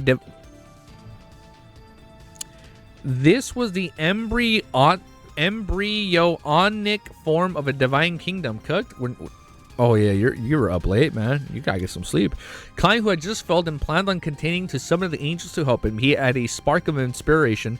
He instantly changed his mind, reaching into the void and dragging out another hymn. It was Gerben Sparrow, one who was holding a historical projection of the Staff of the Stars. Right on the heels of that, Klein controlled his historical projection and turned him into his marionette and transformed some of the worms of spirits over. Wait, why would he do that? He summoned his historical void projection, and Klein controlled his historical projection to turn him into... So he's turning his historical void projection into a marionette and transfers some of the worms of spirit over. While he was busy with these matters, Renette Tanker had already recovered to her peak condition. Her bright red eyes reflected the 8-legged demonic wolf. With a faint flesh, the dark demonic wolf turned into a white goat. However, outside of the dark hall, a giant holding broom suddenly trembled and transformed into a demonic wolf with a tuft of gray hair on its forehead. At that moment, when the curtain was cast on him, a miracle invoker, he had swapped places with his marionette. Yo, what's up, bro? Dude, this is crazy. He had swapped places with his marionette. Embryonic, I'm assuming it's like a biological, at a biological level, from embryon, which is a fetus, so a beginning of a divine kingdom. Ah, got it. Got it. Thank you. Bless Cami. Just making sure. Thanks, man. Oh yeah, what's up, Wiz? Don't worry. Hey, man, we lost the battle, but not the war, bro. We didn't lose the war, bro, man. Like, up in arms, dude. He swapped places with his marionette. He opened his mouth once again. Yo, I gotta ask him. And all right, it's a perfect 10. Oh, fuck yeah, Wiz. I was scared you were gonna tell me like a 9.9 or like a 9. Oh, man. I'll be like, I was gonna riot. If it's a perfect 10, I'm fucking pumped. All right, he swapped places with his marionette. He opened his mouth once again and let out a roar. This roar also contained words that mostly resembled the source of Jotunn describing a beautiful wish. I wish for all the godhood here to dissipate. And the next second at the god of wishes, the dark demonic wolf granted his wish. Klein immediately felt his godhood being repressed. The beyonder powers that stemmed from the Scholar of Yore and Bizarro Sorcerer could no longer be used. Fortunately, the historical projection was maintained with his spirituality. As long as the summoning was successful, it wouldn't be dispelled by the dark demonic wolf wish. Similarly, as Klein had already turned his historical projection into a marionette and transferred a number of worms of spirit over, he could still swap locations with his projection. Apart from him, Renette Tanker and Dark Demonic Wolf were also affected by the wish that had been granted. Their beyond powers above Sequence 5 had vanished into thin air, making it difficult to use them. Of course, be it the demonic wolf marionette that had turned into a goat or gigantic doll-like Renette Tanker, there was no change in their form. What existed was reasonable, so it couldn't be eliminated by the power of wishes. After making the wish, the dark demonic wolf arched his back and bent his body slightly. It looked like he was about to engage in battle with Klein and Renette Tanker. Oh shit, here we go. The kitchen will be busy when he gets there. Well, I don't know what part. We'll see. At that moment, his mountain-like body was about to size up the castle like doll. He looked down coldly at Klein, capable of crushing him with a single swipe of his claw. In addition, the castle had many marionettes rushing over. Oh shit. Okay, they're all rushing over. Out of many marionettes rushing over, they consisted of giant elves. What the fuck is this fight? Who said this is the most reasonable seer battle? I don't see how this is a reason. What the fuck? I need to find like 20 copyright-free songs for this guy. I can't, man. I'm sorry. No, if Wiz has his videos up, fuck it. Yeah. In addition, the castle had many marionettes rushing over. They consisted of giant elves, vampires, humans, and deformed monsters. Only a number of them were at Sequence 5, but now they had cultures, worms, the spirit in their bodies. In other words, in this special environment, all of them were at Sequence 5, and after the dissipation of godhood and an independent kingdom, Dark Demonic Wolf culture's advantage became obvious. More than 100 Sequence 5s were besieged 2 Sequence 5s. Furthermore, the Dark Demonic Wolf was itself a mutant. Even if he couldn't reveal any godhood, his massive size and terrifying strength made him adapt to combat. He wasn't on the same level as a weak human like Marionettist Klein. At this moment, the body of Renette Tanker, who was dressed in a black gothic dress, had twinned with sinister vines, suddenly turned incorporeal. First, she reflected on the floor to a ceiling window and then jumped into the pitch black pupils of the... Oh, shit! She jumped into the pitch-black pupils of the Dark Demonic Wolf. She had once again attempted Wraith's possession. However, the Dark Demonic Wolf culture swapped locations with another marionette in a timely fashion, preventing Renette Tanker from successfully possessing his body. Renette Tanker wasn't discouraged as she continued using mediums such as glass windows, chandeliers, and eyeballs to jump through different marionettes in pursuit of the real Dark Demonic Wolf. As for the Dark Demonic Wolf, he relied on his numerous marionettes, and he had the advantage of copious numbers of worms of spirit. Fuck, he would have a lot, right? He swapped between different marionettes without any pause to avoid being forcibly possessed by the ancient Bane. Amidst the two angels of silent conflict, a large number of the Dark Demonic Wolf's marionettes had summoned two... Oh, I thought it said summoned. He surrounded 2 Kleins. He had summoned 2 Kleins. Beyond the powers like a vampire's abyss shackles, a giant hurricane of light, an elf's wind blessing, and a human psychic piercing and holy light summoning, inundated their targets. They controlled weakness attacks and purified Klein. Acting with great rapport, Klein was only able to dodge a portion of the attacks before being drowned by the attacks. Plasma exploded as the light blasted out. Klein's staff of stars holding a figure quickly outlined itself to the side. At the critical moment, he had exchanged spots with his marionettes in time. He imagined his traveling powers and had used the staff of the stars to complete the teleportation. In this special scenario, this was essentially a release of recorded powers. After doing this round of attacks, Klein discovered that a marionette was controlling his spirit body threads before he could catch his breath. At the same time, a human marionette reached out his right hand under the influence of the dark demonic wolf and aimed it at the miracle invoker's actual body. In the next second, dark demonic wolf and another marionette switched positions. As for the marionettes, it was possessed by oh shit, so we possessed a marionette. As for the marionette, it was possessed by Renette Tinker. This was the human's marionette's right hand was targeted at Renette. The marionette's palm clenched tightly as his wrist spun half a circle, stealing away the target's subsequent thoughts. Right on the heels of that, he jumped and pounced on an ally. Renette was momentarily rooted to the ground. Oh shit. When the dark demonic wolf saw this, he immediately got several marionettes to spread out their arms and summon pure pillars of cleansing flames to surround them. And the holy light, Ray Renette's body first began to melt. Following that, using mirror jump, she moved to a glass window situated high above the castle. How am I supposed to envision this? I'm trying so hard to visualize this. She jumped to a glass window situated high above the castle to avoid the subsequent purification. In just a few seconds, Klein inevitably fell into a perilous situation. The restricted environment being of his home ground and his trait as the god of wishes had magnified dark demonic wolf culture advantage to the extreme. If it were any other scholars of Europe, there was one problem he needed to consider: how to rely on Renette to escape. But Klein had his trump card, which is what? Just as he pulled back the spirit body threads, he didn't hesitate to stir the powers to Sephira Castle. This trait of his wasn't suppressed by the dark demonic wolf's wish, because he can't control it. This was something even the forsaken lands of the gods couldn't screen. In mid-air, grayish-white fog appeared. The ancient palace above the spirit world appeared faint. Its appearance brought with it slight tremors. A certain power followed the connection and shocked the demonic wolf's castle, causing the translucent black velvet curtain to... so the curtain is reacting. To jolt out of place a little, allowing the independent kingdom to intersect with reality. Okay, so they're forming. They're going like this. Okay?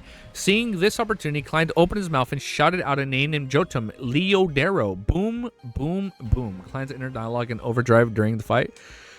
Thousands of thick silver lightning bolts descended from the sky, smiting dark demonic wolf Cortor's castle. The area transformed into a lightning forest that emitted a strong destructive aura. So just to be sure, Leodero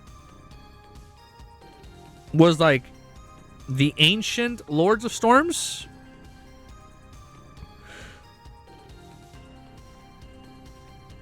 Electric wizard of noises. No? Who is Leodero again?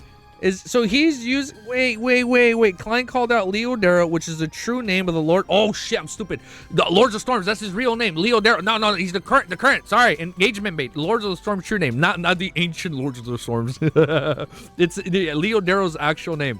Yeah, that's crazy. The fact that he used a god's name as an AoE attack. He's using a lightning attack. Oh, shit, dude. The area transformed into a... Bro, how is Klein so strong, dude? The area transformed into a lightning force that emitted a strong destructive aura. We went from using a gun to this. Damn, man, that's badass. Hi, Ellie. You want to read a chapter with us? You little sleepy butt. Look, you've been asleep for like 30-20 minutes. You're doing so good. Look at you. Look, she is so confused looking at the camera. Look at her eyes. You ready, Ellie? You're going to read this chapter with me as we're hearing boss music. Chapter 1245. It's called Help. Ellie, stop. You're getting the cable wrapped on your little paws. Help available even without summoning help. How would that make sense? Boom, boom, boom. The bolts of silver lightning that were as thick as an anaconda struck the translucent black velvet curtain. It shook violently as... Oh wait, my mic is far away. The bolts of silver lightning that were struck as thick as an anaconda struck the translucent black velvet curtain. It shook violently as it distorted. Taking advantage of this opening, Renette Tanker figure, which was reflected on the castle's glass, jumped back into Klein's pocket and returned to the surface of the gold coin in the iron cigar case. The prepared Klein raised his right arm and calmly aimed at the staff of stars tiles in the hall. A scene surfaced in his mind. It represented one of the beyond powers of a druid. The group beneath his feet instantly softened, turning into a marsh.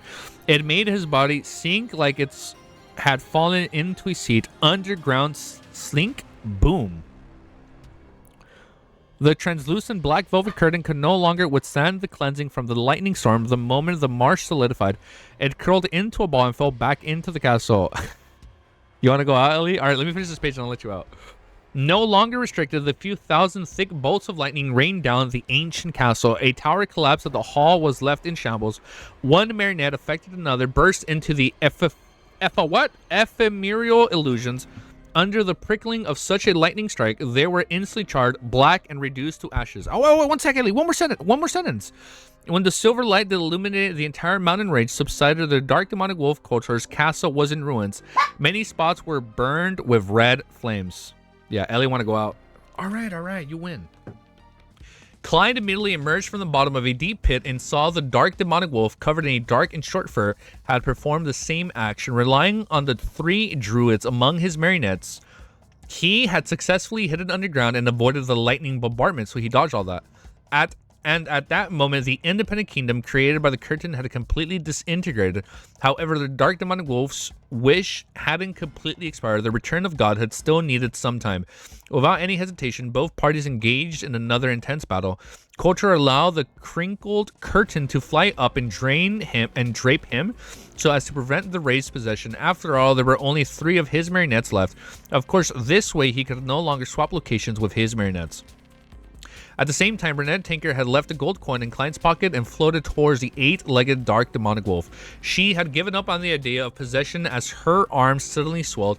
A few strands of gray hair grew up from her back of her hand, and oh my god, there's so many he's and hers right here. She had given up on the idea of possessing as her arms suddenly swelled.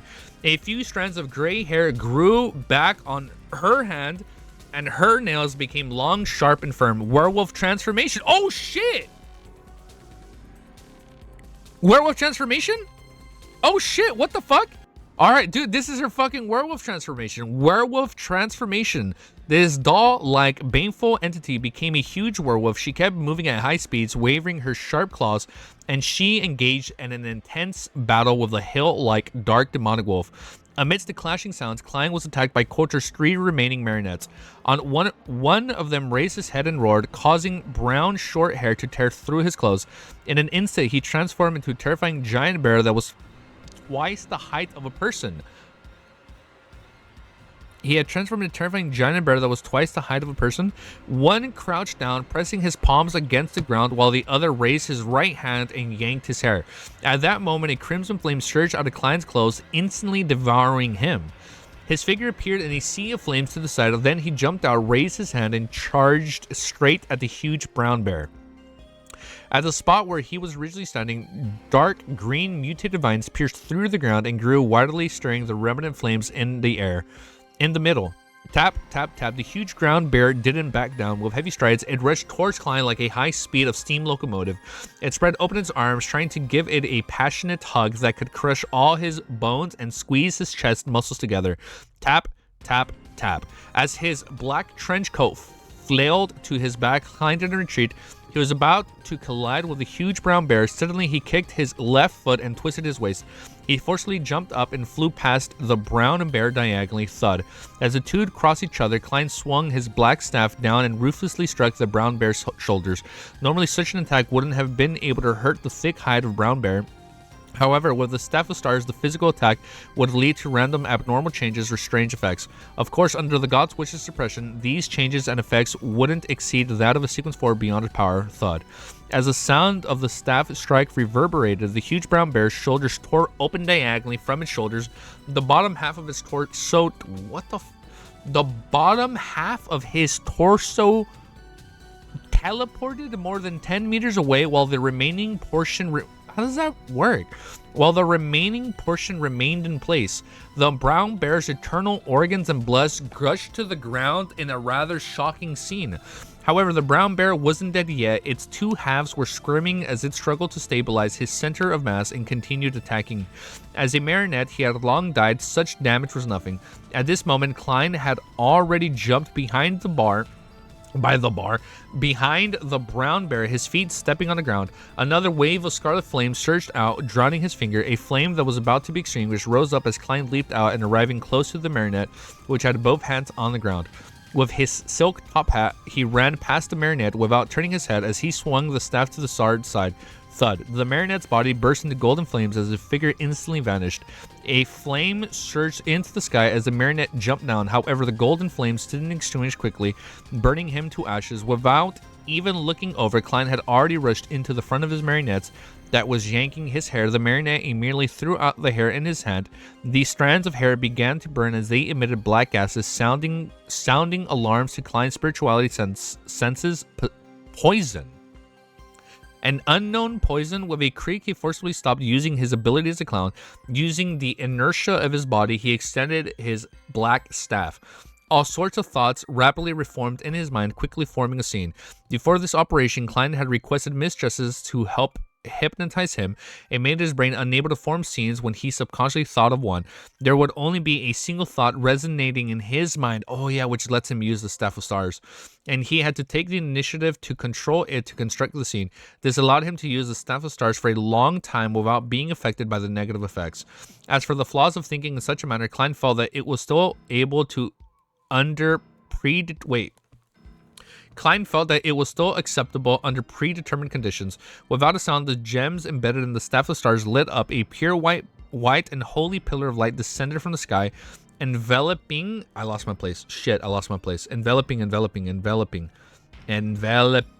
Enveloping the black gas in the corresponding marionette. It stated when he got the Staff of Stars that being struck by it causes random abnormal changes. I just checked. Thank you, Martian. Yeah, I was like, there was some randomness, but I forgot what part, what was randomized. The poison quickly melted under the sun's burning. It was the same with the marionette. With a remnant glow still in his eyes, Klein instinctively turned around and aimed his staff at the brown bear that was split into two. Silver lightning flashed spontaneously before the separated brown bear finally collapsed, unable to get up again. In just a few seconds, Klein had finished off the remaining marionettes of the dark demonic wolf. After Sephiric castles anonymously, be it him or the gods of wishes, time became abnormally precious. No one was willing to stall for time because it wouldn't be long before high-level existences like the true creator and angel of time Amon of the forsaken lands of the gods descended. Upon seeing this, dark demonic wolf Kortor trembled violently and flung out the translucent velvet curtain. The curtain vanished into thin air before it suddenly appeared behind Klein. It's behind him? Oh shit. Just as the spirituality was about to send a warning, it covered him and wrapped him within it. Klein's vision immediately darkened and he felt his thoughts turn sluggish. His spiritual His spiritual body threads were being inoculated onto the curtain on one thread at a time. He attempted using flaming gems, softening his bones and using the Staff of Stars, but he was unable to succeed in such an abnormal state. The black velvet curtain became tighter and tighter, revealing the corresponding marks on his eyes, nose, and mouth, and thought it was squeezing out a brand new person. Renet Tanker immediately jumped and appeared on the translucent curtain, purging it from Klein's body and teleporting everywhere. The dark demonic wolf seized the opportunity and raised his neck, letting out a roar. The curtain stood up as if he had become a cloak draped over an invisible person's body. Whoa, what the fuck? So now the curtain is like in Klein's form? Over an invisible person's body, a terrifying suction force was born, causing the spirit body threads of Renet Tanker and Klein to uncontrollably float over. If they didn't have the corresponding Beyonder powers, their spirit body threads would have merged into the cloak in just 3 to 4 seconds, while they would become its marionettes. What? That's trippy, dude. Fortunately, Klein was a marionettist himself. He immediately focused his attention. Oh man, this is getting confusing. Wow, there's so many layers. And controlled his and Miss Messenger. Wait, so he's controlling his and Miss Messenger's spirit body threads. He followed the method that he had learned from Zaratul, allowing them to circle around him and return to their original position forming loops roar. The dark demonic wolf spat out a gas ball, sending it flying towards Klein like a cannonball.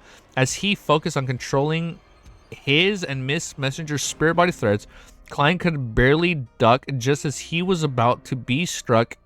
Just as he was about to be struck, Renee Tinker floated over and stood in front of him. Boom. She takes the damage, so she tanked it. Renee Tinker, blonde hair scattered as the evil vines wrapped around her body broke apart.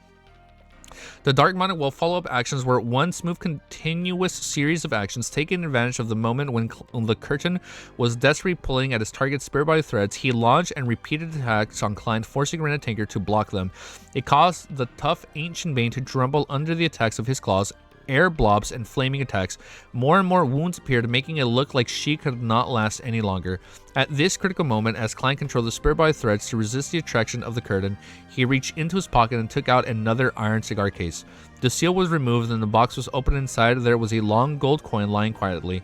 There was also Wraith on the surface of the gold coin. This was the blurry female Wraith, a true undying creature and not a Wraith for the mutant pathway. It was the strongest trump card that Klein had prepared previously because he was inside the isolated kingdom that wasn't connected to the outside world. He was afraid that he wouldn't be able to obtain the desired effect. Only when the curtain targeted him and Miss Messenger did he feel that opportunity was here. As the box was opened, the Wraith suddenly jumped onto the surface of the glass fragment. On it were nearly illusionary black tubes that extended... Black tubes? Artificial death? On it were nearly illusionary black tubes that extended into infinity, connecting to the unknown. This was the symbol of artificial death, and artificial death was equivalent to the Evernight Goddess. So this was his trump card. Yeah, no, we're reading. Yeah, we're gonna read it. I know 66 is coming up, man. This trump card of his was the reenactment of time when Evernight Goddess had to use the God of Glory's Bladel's corpse to foil Lamont's attempt to snatch Sephira Castle. For this, he deliberately found a wraith-like monster in the Forsaken Lands of Gods and imprisoned it, placing it together with the artificial death protection white feathers he summoned from the fog of history. Okay? Through his repeated experiments and prayers during his specific trips to Backland, this wraith had finally established a certain connection with artificial death, allowing the Evernight Goddess to use this opportunity to exert a rather low level of influence. I'm following. I think I'm following. Yeah. Following his true feelings, Cowardice. Chapter 1246. Oh, it's getting good, huh? It's getting good now. I mean, it's been good, but now it's getting good.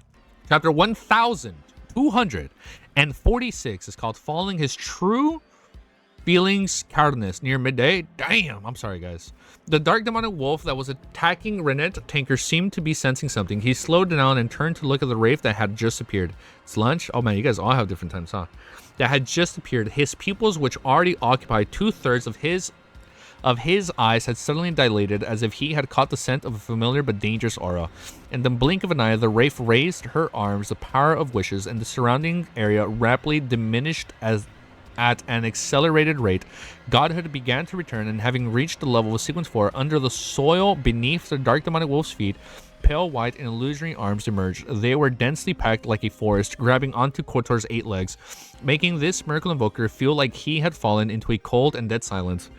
He was temporarily unable to break free. Using this opportunity, Renee Tinker, who had turned sluggish due to her controlled spirit body threads, turned illusionary as she vanished.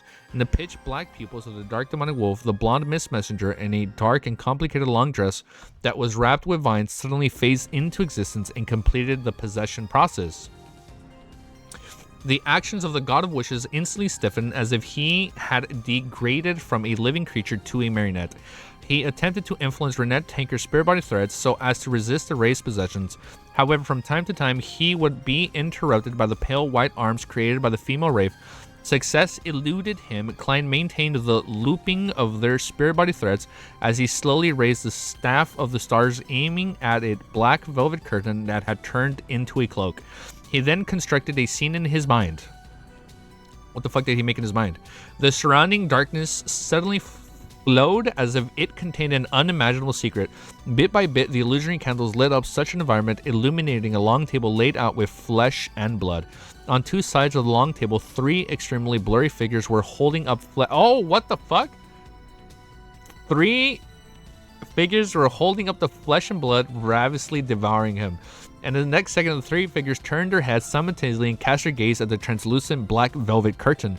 The crazy suction force emitted by the curtain came to an abrupt halt as it hovered in its... Oh, it's scared.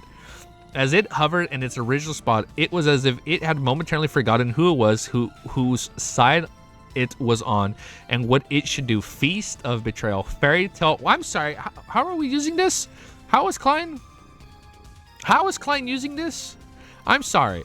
I didn't follow the part where he's able to use this. How is he using this? Fairy Tale Magic's Feast of Betrayal. The fairy tale magic that Klein had used was the Feast of Betrayal that originated from the hermit cat Leah. Its effects was to temporarily awaken the items in the target's hand or imbue them with intelligence and allowing them to carry out betrayals. Read a bit more. Okay, let me read a bit more. Staff of Stars. Wait, let me stop right there. Staff of Stars can... Oh, okay, got it. Okay, wait. Okay, that makes more sense. Allowing them to carry out betrayals. This was a sequence for beyond his power, so it couldn't be used under the restrictions of Power of Wishes. At the same time, as the Staff of Stars emulated spell was lacking compared to the original spell, as well as the fact that it didn't harbor any ill intentions towards Dark Demonic Wolf, it only appeared lost and didn't feverishly attack its master. At the moment Klein extracted himself from the influence of Curtain, he immediately snapped his fingers and let the scarlet flames drown him. In an instant, he appeared in the flame beside... Oh, shit, no way he used this to kill it. In an instant, he appeared in a flame beside the Dark Demonic Wolf, wearing a half-top hat and a long black trench coat. The scarlet flame soared up, transforming into a blazing flame that allowed him to easily leap out. He arched his back slightly and raised the Staff of the Stars as he dashed towards the towering demonic wolf. Tap, tap, tap. Klein ran faster and faster as though transforming into a strong gust of wind. What welcomed him was the Dark Demonic Wolf that barely managed to lift up his front two paws that had broken free of restraints. Paw. Klein waved his black staff to his left leg and raised, accurately hitting the two front claws of Kotor, making them pause momentarily. At the same time, he crouched down and slid under the Dark Demonic Wolf's two front claws. Amidst the howling winds, Klein turned around in midair and thrust upwards with the Staff of Stars. With a poof, the gem-embedded black staff pierced through the dark and short furred skin, driving deeply into the Dark Demonic Wolf's body. A ludicrous gash tore open. Whoosh! Deep black blood with hints of red gushed out of flood, spraying a substance with strong corrosive properties that belonged to a mythical creature at Klein. But at this moment, Klein's momentum had brought him flying under the Dark Demonic Wolf. He was preparing to launch his second round of attacks. Suddenly, he heard an intermittent roar. This was from Wraith's possession due to the difficulty in moving. What Dark Demonic Wolf culture meant was Leodero? Yo, what's up, Wind Valley? Yo, what's up? What's up, bro? This is fucking wild, bro. We're going up against Dark Demonic Wolf Kotor. Was Leo Darrow. Klein's gaze froze as the Dark Demonic Wolf's mocking smile appeared in his mind. It wasn't the only one who could stir the remaining divine powers. He could do so, but so could Dark Demonic Wolf Kotor. Even though this Miracle Invoker didn't know what Wind Angel Leo Darrow had already become the Lord Storms, he doesn't know. He naturally knew what to do thanks to Klein's demonstration from before. Who wouldn't know how to do a simple imitation? Boom, boom, boom. Oh, it worked. Silvery white bolts of lightning smote down like gushes of water from a water pipe. They rained over the ruins of the ancient castle, completely drowning all the figures. Klein did manage to react in time. After hearing the first half of the words, he had already used the powers of Clown to forcefully twist his body around. With a stump of his right foot, he returned to the Dark Demonic Wolf's body. As for Renette Tinker, she had jumped onto the gold coin in his pocket. Immediately following that, Klein genuflected and inserted the Staff of Stars into the ground. Boom, boom, boom. The vast storm tore through everything in its way. By the time the terrifying lightning force dissipated, the ancient castle that belonged to the Dark Demonic Wolf couldn't even be considered a ruin. There were no traces of it at all, leaving only a charred crater. Damn. With a deep pit, paper figurines were blown up as they were reduced to ashes. With a sound piece of soul that shimmered with the glint of rainbow-colored glasses softened, Klein burnt at the hands to reach out. With the Dark Demonic Wolf suffering the brunt of the damage, he had used paper figurine substitutes and his underground slink to barely survive. He's still alive. He could faintly smell the aroma of roasted meat exuding from his body. After returning to the ground, the tattered, clothed Klein turned his gaze and took into the battlefield situation. The remnants of the Dark Demonic Wolf's corpse was scattered everywhere. Its flesh was charred and lifeless. The curtain was curled into a ball, having fallen to the edge of the deep crater, motionless. The power of wishes had been completely wiped out, and the godhood had returned to its region. The wraith that had a connection with artificial death had been destroyed. If it were any other Beyonder, they would probably think that the Dark Demonic Wolf had chosen an outcome of mutual destruction, but as a demigod of the seer pathway and having enjoyed the benefits of a Miracle Invoker ahead of time, something else flashed across Klein's mind. What is a Miracle Invoker? A miracle is to be resurrected from the dead. When the Dark Demonic Wolf... Oh, shit! Wait, was that Klein or Dark Demonic Wolf? When the Dark Demonic Wolf saw the situation wasn't right, he didn't hesitate to summon divine punishment in an attempt to kill everyone. Then he could revive someone nearby. Side chapters and extra content usually. I almost used up my last revive. The fact that Klein is too confident, man. I almost used up my last revive. With regards to such matters, Klein had a certain contingency plan. He merely used a charm engraved with the Fool's patterns and used it as a proxy for praying to Mr. Fool in front of Miss Messenger. Then he used the summoning of Sephiric Castle that had yet to disappear to enter the world. Whoa! Layers! And he had yet to disappear to enter the world above the Great Fog with a thought. He then... Wait, I skipped a sentence. And used it as a proxy for praying to Mr. Fool in front of Miss Messenger. Then he used the summoning of Sephiric Castle that had yet to disappear to enter the world above the Great Fog with a thought. He then relied on the prayer's light, true vision, to inspect the surroundings to seek out the resurrected Dark Demonic Wolf.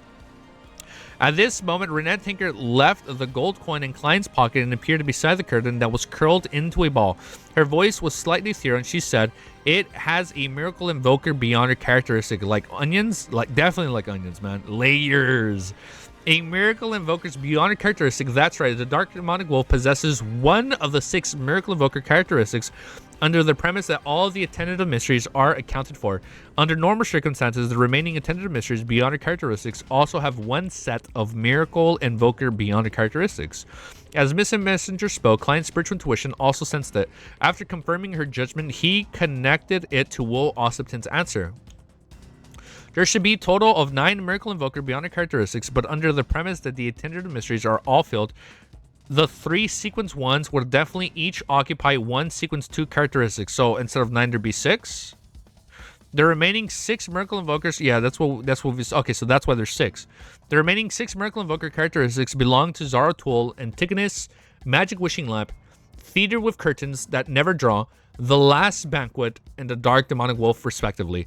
He had originally hoped to obtain the Dark Demonic Wolf's characteristics, but he hadn't expected that the curtain not to only have a Sequence 1 Attendant of Mysteries, but also a Sequence 2 Miracle Invoker characteristic. It was also the one that had disappeared. So we have 2. It looks like the reason for its disappearance was also because of the Grey Fog.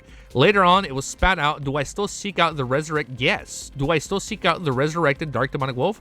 Oh, wait, no. No, I don't know when the true creator and Amon will descend. Furthermore, I've already exhausted most of my preparations. The Dark Demonic Wolf is still in perfect condition. He can make a wish, summon, and create miracles. After all, my goal has already been met. Oh, shit, we got it. As his thoughts raised, Klein looked up and said to Miss Messenger, "I'll put this curtain away." He gave up the thought of chasing after the Dark Demonic Wolf and decided to control the curtain while it was still weak. Renette Tinker nodded slightly and turned her head, casting her gaze to the charred remains of the Dark Demonic Wolf. Holy shit, we got it, man. We got a piece. The remains immediately emitted a faint glow, either turning into white rabbits or transforming into goats. They were the kind of smell rich and flavored. In a hidden area nearby, the dark short-furred Dark Demonic Wolf quickly took shape. He's gonna take shape. I swear, if it's Amon, I'm gonna fucking go crazy. Oh wait, it can't be Amon. Maybe he's just been fucked around with him his whole time when he's saying it takes shapes. He gave up his original corpse and immediately made a wish and grew. Dark Demonic Wolf gave up his original corpse and immediately made a wish and granted it. He teleported to a distant spot and then ran off without looking back. This god of wishes didn't even consider the loss of the curtain. He didn't even choose to revive where he died because he hoped to use the curtain to stall the fellow who was closely related to Evernight. This gave him plenty of time to escape since he could survive for the second epoch until now. He had followed his true feelings, cowardice. He refused to be greedy when the situation didn't allow it. With a flash, the demonic wolf with a great tuft of hair on his forehead disappeared into the darkness. Oh, man. I guess we're going to get more of him in COI. Maybe? Klein didn't stop Miss Messenger from venting her anger. Why is she angry? Klein didn't stop Miss Messenger from venting her anger. As he approached the curtain, he sighed inwardly. An angel is really hard to kill. It's especially so for the seer pathway. As his thought flashed through his mind, and just as he was about to drag his past self out to pick up the curtain, he suddenly felt a familiar aura descend. The aura was dark, foul, and full of degeneration. It immediately made him the true creator. What? It immediately made him think of the true creator. The curtain suddenly floated up and turned into a cloak. Oh shit! Inside the cloak, the darkness turned into a whirlpool as it hummed mysteries. Oh shit! This is so good. Why is this chapter called Finally, dude? What? Oh man, why? I can't stop here. I can't stop here, dude. Nice. Chapter 1247 is called Finally. Mysteries. Klein's heart palpitated when he heard that. He subconsciously wanted to return to Sephira Castle and leave the scene. However, no matter how much he tried, his spirit body remained inside his body without any changes. Man, this vexed Klein. He instinctively cast his gaze towards Renette Tanker, who was beside him. He saw that Miss Messenger had already floated over, looking like she was facing a terrifying enemy. And the surrounding darkness froze like a cold lake. Lightning stopped streaking across the sky. Mysteries. Clip his soundboard. Across the sky. Across the sky. Mysteries. Klein felt a slight sense of security as he thought back to the title he had just heard. He was no stranger to that. However, the last person who addressed him in this manner was the ancient sun god, the city of Silver Creator from 2,000 years ago. Before he died, he sensed Klein's divination and shouted it through the insurmountable distance of space and time. No way, the true creator is equivalent to the ancient sun god. No, he is only a sequence 2. I gotta give him a little bit of respect. No, he is only a sequence 0 true god, far from the level of the creator that I assumed. Furthermore, from Amon's attitude, the ancient sun god must have really perished. The true creator is the pitch black infant that emerged from the ancient sun god's stomach and inherited some of the ancient sun god's characteristics and memories. He is the degenerated body of the creator. Klein composed himself and attempted to rapidly think of a solution to his present conundrum. At this moment, in the cloaked form by the curtain, the dark whirlpool made another sound. Go to the Giant King's court and meet Cesrir. This sentence directly reverberated in Klein's mind. Then, in the form of an illusory world, it shrunk into a pitch-black membrane, forming a strange seed. The seed immediately fell into his body and spirit body melting inside. Without waiting for a response, the dark whirlpool dissipated the cloak formed by the curtain, lost its support, and fell back onto the ground. The true creator's consciousness that descended has corroded a portion of my spirit body and some of my physical body. I'm compelled to go to the Giant King's court and open the slumbering dark angel Cesir's palace. Okay, this is a matter that many deities are paying attention to. After watching for a long time, the true creator had finally found an opportunity to force me to do it. Klein looked around and summoned his past self, picking up the curtain. Then he said to Miss Messenger without hesitation, "Let's leave immediately." The true creator has already sent a sliver of his will over. Would Amon still be far away? In addition, Klein also tried to seize the opportunity to enter the world above the Great Fog, hoping to use the power of Sephira Castle to remove the corrosive influences that plagued him. All right, Renette Tanker nodded, allowing the numerous beyond her characteristics left behind in the crater to fly over and be contained within her. According to the prior agreement, other than the spoils of war that involve the high sequences of the seer pathway, half of them would go to her, with her having the priority to choose. After all, Klein had also received some of the spoils back when dealing with the Shaman King Clerman. As for the remaining half of the spoils, Klein planned on offering it to the Evernight Goddess as a form of gratitude. Regardless of whether the deity needed it or not, he still needed to do the necessary procedures. He had to express his gratitude when needed.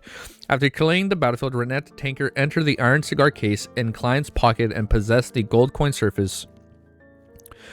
Klein didn't immediately seal her Holding the staff of stars, he conjured a scene in his mind. This was one of the 2 scenes he had memorized during his inspection of the terrain. Oh, I can't scroll down. As the gems flashed, his figure dissipated from the crater as he teleported far away. After a few seconds later, and the air there fluctuated as a tiny creature that was different to see with the naked eye crawled out. The creature rapidly expanded. Whoa!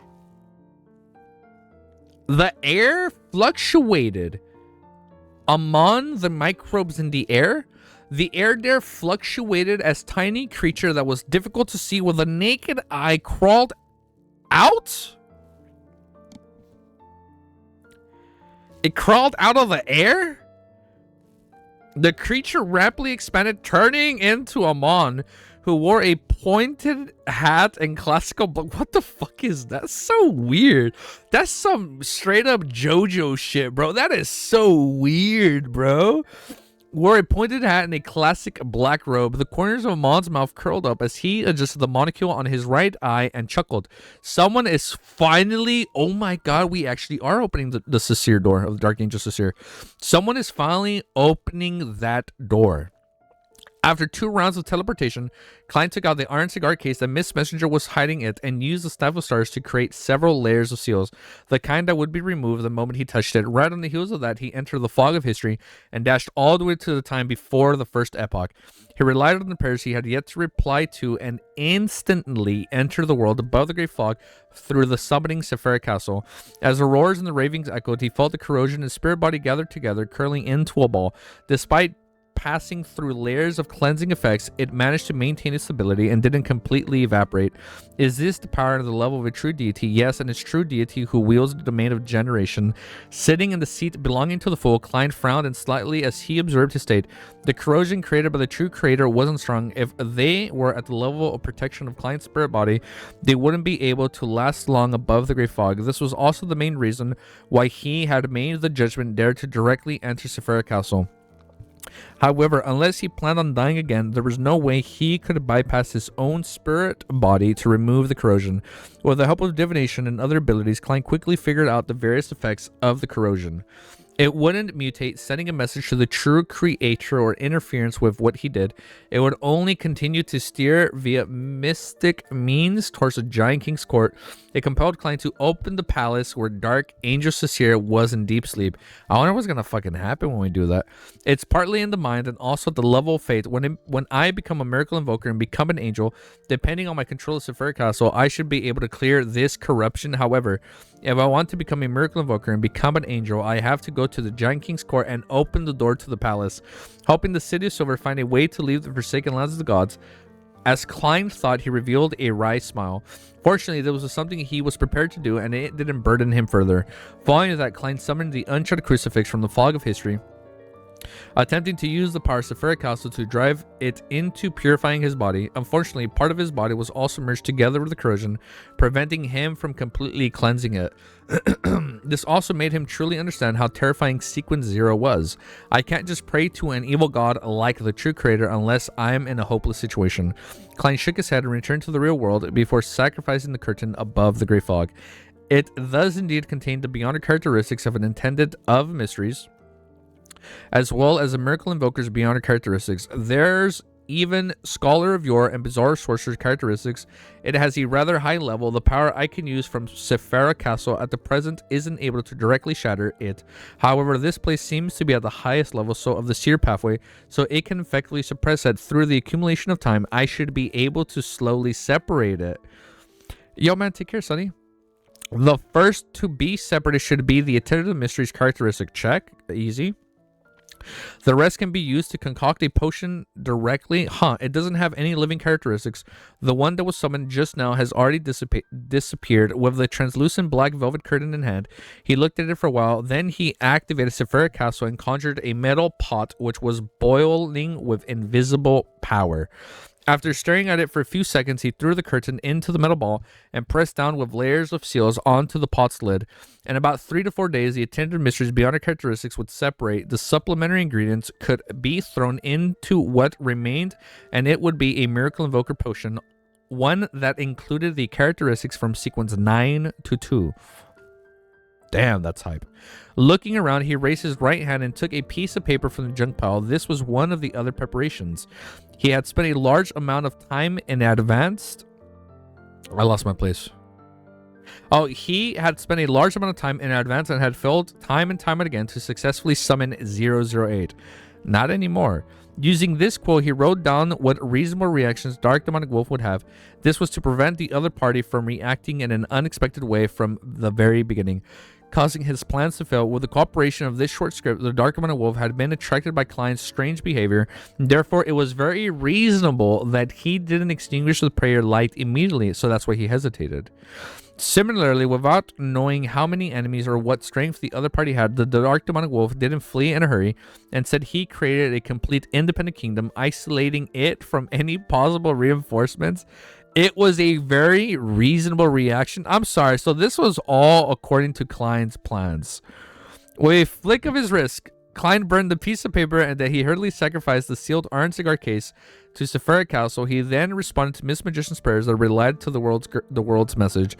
For as it dared to delay any further, she immediately got up and used her recording beyond her powers to grab at the area ahead, dragging out Grim and Sparrow from history.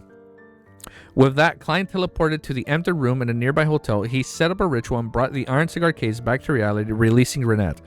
No, clearly, it was just... No, yeah, not clearly. Reasonable. You're right, Amon. After thinking Miss Messenger and watching her take away half of the Beyonder characteristics, he changed the ritual and began to perform a sacrifice to the Evernight goddess. At the end of the ritual, he prayed with anticipation. I pray for a hint on how to purify the corrosive influences in my body. In his opinion, at present only in existence at the level of the Evernight goddess could deal with the corrosion provided by the true creator. If the goddess agreed to it, Klein planned to descend in a way that would allow his actual spirit body to return to Backland and receive purification. As for removing the part of his body that had been corroded, he hadn't thought of a solution yet. As he said that a ball of darkness enveloped the altar. When the darkness vanished, all the Beyonder characteristics disappeared. Apart from that, there were no other hints. It looks like I can only rely on myself. Klein wasn't impressed. He raised his right hand and tapped his chest 4 times, drawing the crimson moon. Praise the lady. His gratitude was very sincere. After all, he had received a lot of help. After dealing with the subsequent matters, his historical projection vanished as he returned to the forsaken lands of the gods in person. He held the lantern he had pulled out from the past, and he looked at the silent and desolate plains under the dim yellow light. He felt much more relaxed and couldn't help but sigh. Finally. I think that's going to be the last chapter, man. Oh, man, hold up. All right. I think we're going to stop there. Tomorrow, we will resume at chapter 1248. Easy degenerating after the true creator cursed Klein. That's so funny. I got really sick when we caught the demoness affliction, right? When a character caught the demoness affliction, I caught the demoness affliction. When Klein caught the true creator's curse, I caught something. It's weird. No such thing as a coincidence, albeit. That being said, we're going to let you guys go. We read a good solid, 8 chapters? 1, 2, 3, 4, 5, 6, 7, 8. Yeah, we read a good 9 chapters. We were almost 10. Almost 10. Just one shy of 10. Call me Lord Uri Bailiff? That sounds good. Could it be Lord of Mysteries good? I see Lord, and I'm, okay. All right. You guys have an amazing day. I love you all, and I'll see you guys all very, very soon. I will do my best to finish volume 6 in 2 days. Fingers crossed. We'll see. I'm hoping we do it. I'm hoping we make it in time, but I think we'll be good. If I remember right, you guys said the last chapter was 66? Unhinged earlier said 75. I think he's lying when he said that. I think we might make it. If we can't finish by Thursday, we will sadly have to wait until like Monday. It's possible if you have a couple of hours, 1266. We can make it. We just got to split 49 to 66. I think we can do it tomorrow. I think we'll be done. We'll be done by Thursday. All right. I'm hyped. I'm excited. Peace. There's the 2 trailers. Let's check out some trailers, man.